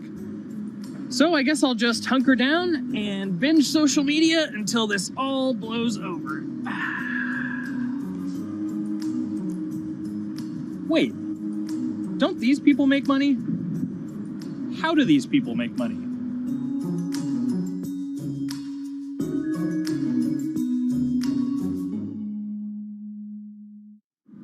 Streamers, YouTubers, Twitch stars. How do they make money? Is it a lot? Is it a lot of work? I know, I gotta ask somebody in the biz, and I got just the guy. Austin John Plays. This is your full-time job now, right? As of November of last year, yes. This was always just kind of like a side thing. Like, any money that I made from doing my videos and whatever else, I never touched that because I didn't really think of that as being like real money. And then it started coming in more and more. And then it was like I hit my first day that I broke $1,000 and I was like, this is actually going to be money. How did the YouTube channel come to be? When the game Pokemon Sun and Moon came out for the 3DS, there was like things that I learned about the game, and then I wanted to just share that information with people. And at the time, I didn't have any way to capture a screen or anything, so I found like generic footage, and I kind of put it all together with so much editing. And that video got 6 views. And then 2 days later, I made another one, and that one got 12 views. And then I just started pumping out more and more content, and people were like, this guy knows what he's talking about. It really just started building on top of itself, and then it was like, my channel really focuses on tips and tricks. So I play a straight 18 hours, and I'll finish the game or get to about the 40-hour mark, and then I'll make my first video. While I'm going through, I have a giant notepad and just scribbles everywhere, and I make these notes of like the things that stumped me, so I know the things that may stump other people. What do you need to think about if you're building your YouTube channel? 1, you need to do something that you're passionate about. Not that you like, not that you think you're going to make money on, something you're passionate about. The other thing is something that other people are passionate about. It holds a special place to them. And third is, it needs to be something that people are going to seek out information on. In order to enter into the marketplace, you either need to be better than everyone else, you either need to be faster than everyone else, or you need to be more accessible than everyone else. And you can't be more accessible because it's already on the platform. Granted, if you understand how the algorithm works, which is very similar to Google Analytics, then yeah, you can have a little bit of a head start. But if you're not doing it faster, and if you're not doing it better than everyone else, then why should anyone watch your channel? So my income as a YouTuber kind of breaks down to 3 different ways. 1, which is the bulk of it, which is ad revenue. Whenever you go and you watch a video and then there's an ad and then you wait 5 seconds and you hit the bottom right corner and then you go on to the next video, or a non-skippable ad, or the video starts immediately, you get the little banner ads at the bottom, or if you scroll down from the video, the first thing that shows there is an ad. Those are the 4 different types of ads that can appear on every single YouTube video. And all of them pay a certain amount. It varies on lots of things, like the country of the person who posts it, the country of the person who watches it, the time of year, where you are in the quarter, if there's anything going on with a reduction in ad revenue. Like, great example, COVID-19, companies weren't spending as much on advertising. So because of that, CPM went down. CPM stands for click per thousand. I'm using the Roman numeral for 1,000. And that means that for every 1,000 views, you get a certain amount of money. Now, on low ads, when I first started off, my CPM was 30 cents. So every 1,000 views, I made 30 cents. But then once I signed with an MCN and I started making more quality content and more engaging content, some of my better videos and certain times of the year, I can see CPMs as high as $12 to $14.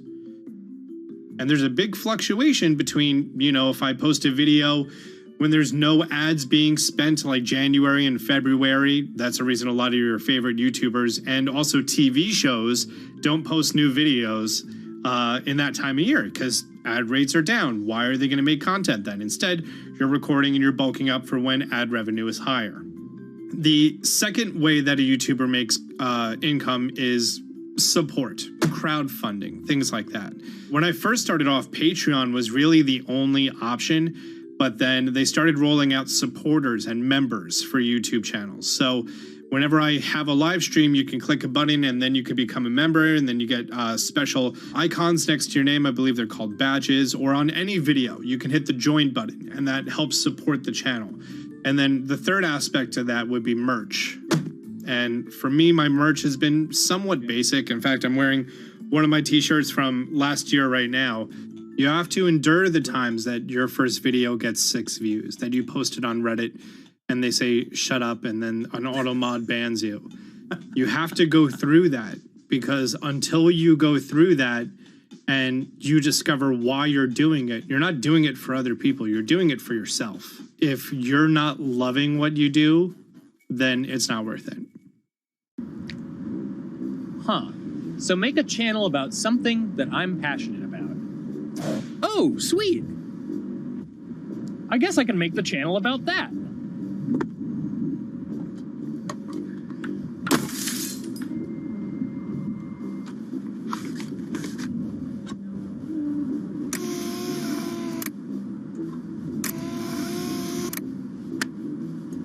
Now, how do I grow an audience? How do I get popular? It's all about diversification, right?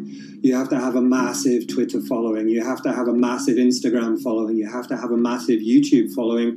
Of course, you have to be on Twitch, which is the key platform. But basically, any way you can get in front of your audience, you can engage with your audience, is going to drive those clicks, which ultimately drives the advertiser revenue that you get back from all of these platforms. It's me and Dan playing video games and talking in a funny manner over them. They're not just people who are good at games. They're actually people who are good at online engagement, online entertainment, first and foremost. You have the right to remain stylish. Anything you wear can and will be used against you in the court of fashion. The streamer is either very, very talented at the game. The best player in the game is generally going to draw a crowd because people like watching people who are very good. On the other hand, they're either very, very good or funny, charismatic, whatever it is on that side. Oh, no.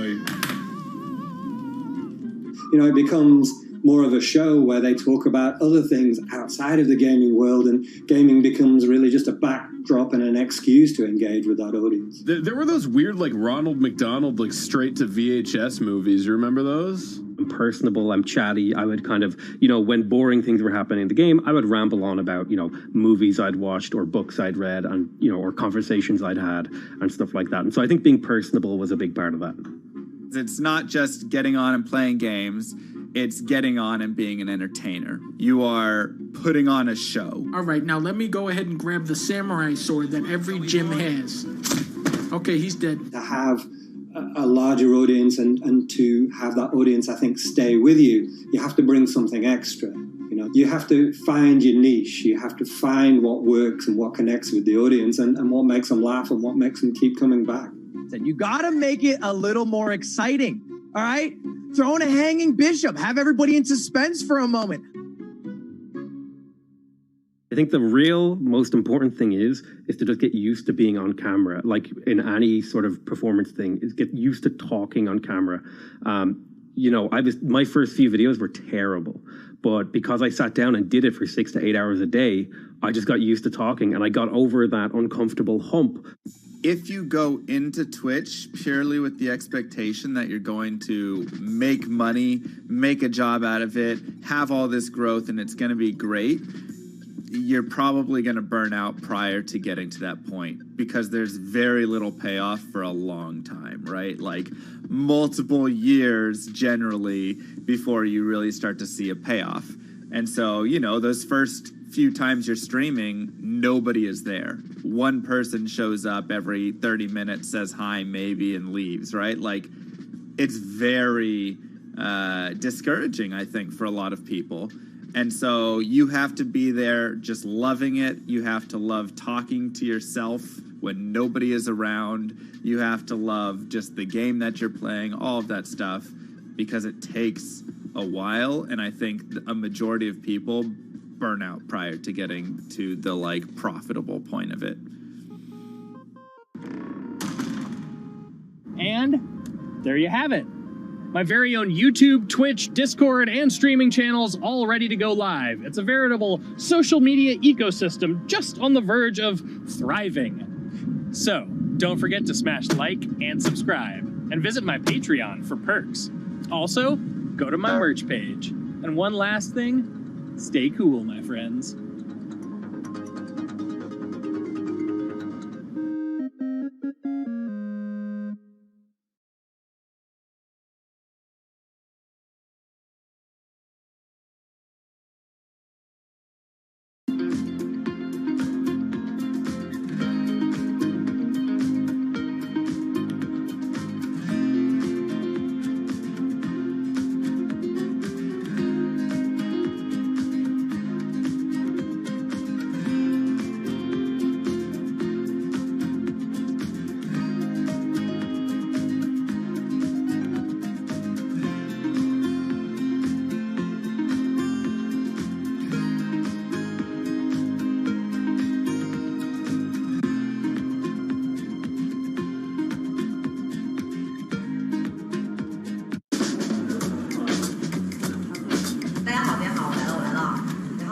This is live stream shopping, one of the hottest trends in China. Every night, tens of millions of people watch live shows hosted by influencers like Via and buy the products they recommend. On e-commerce and social apps like Taobao and Douyin, the sister app of TikTok. 我觉得已经改变了大家的购物的方式。其实各种各样的产品，哪怕你不买，你也可以来看。当然，你看了，你就有可能会买。It's not about, only shopping. It's about the experience. It's about having fun. You got to see 3D. You got to see in some kind of action. It's almost like a theater act. The internet craze has taken over China. By the end of 2020, the country had almost 400 million live stream shopping users. China's live stream e-commerce market has also grown dramatically, with an estimated value of $161 billion in 2020. It's becoming popular outside China as well. So, is live streaming the future of shopping?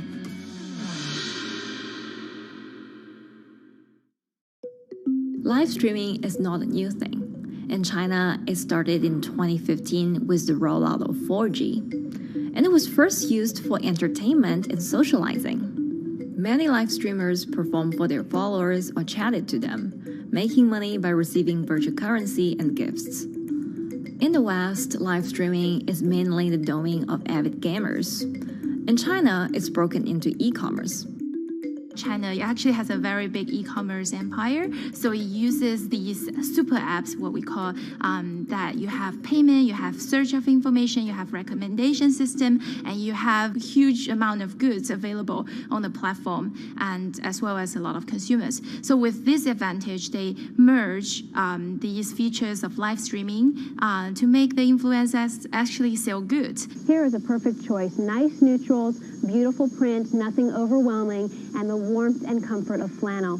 This is item. Traditional TV shopping involves a one-way direction, whereby a host introduces a product, demonstrates certain things, and say, call this number or something. But live stream shopping is live. That in itself is a very, very big difference. It causes different psychology. And live stream shopping is a very entertaining way of actually engaging someone else. When you shop, actually, this live streaming video will continue. It will minimize into a corner, and you can buy the items and pay all on the same app. And after that, the live streaming screen will just enlarge by itself, and the promoter will come back to screen. So it's very convenient.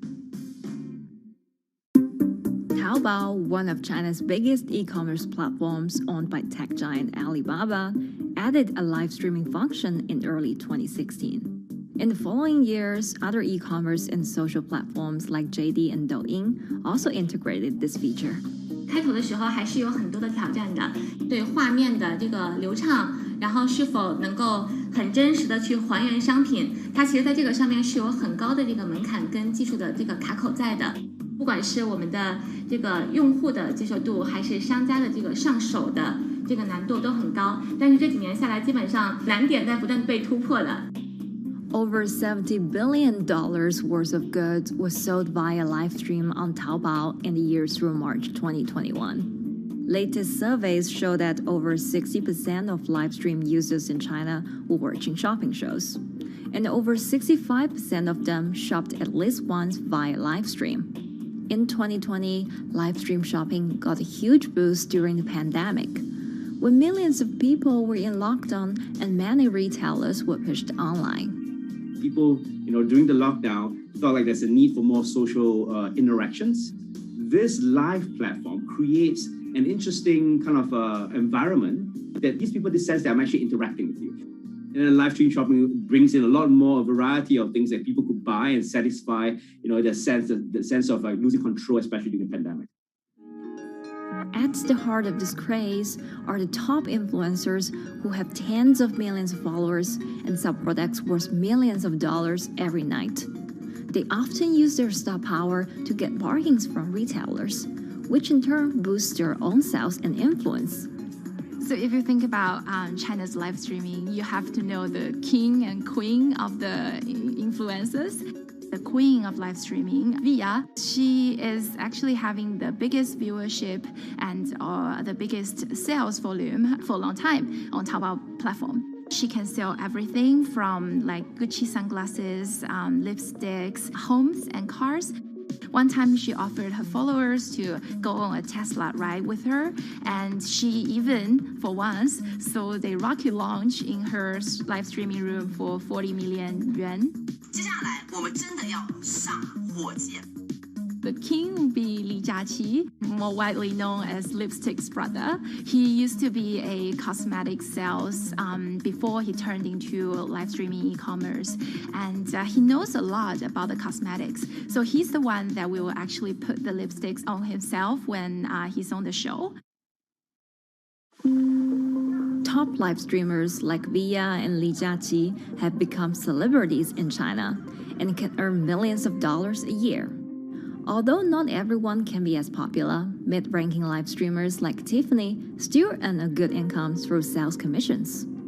如果说单从收入方面来讲的话，那主播的收入是比普通的工作要高很多。但是呢，主播这个工作时刻对身体，包括对精神都有很大的一个考验的。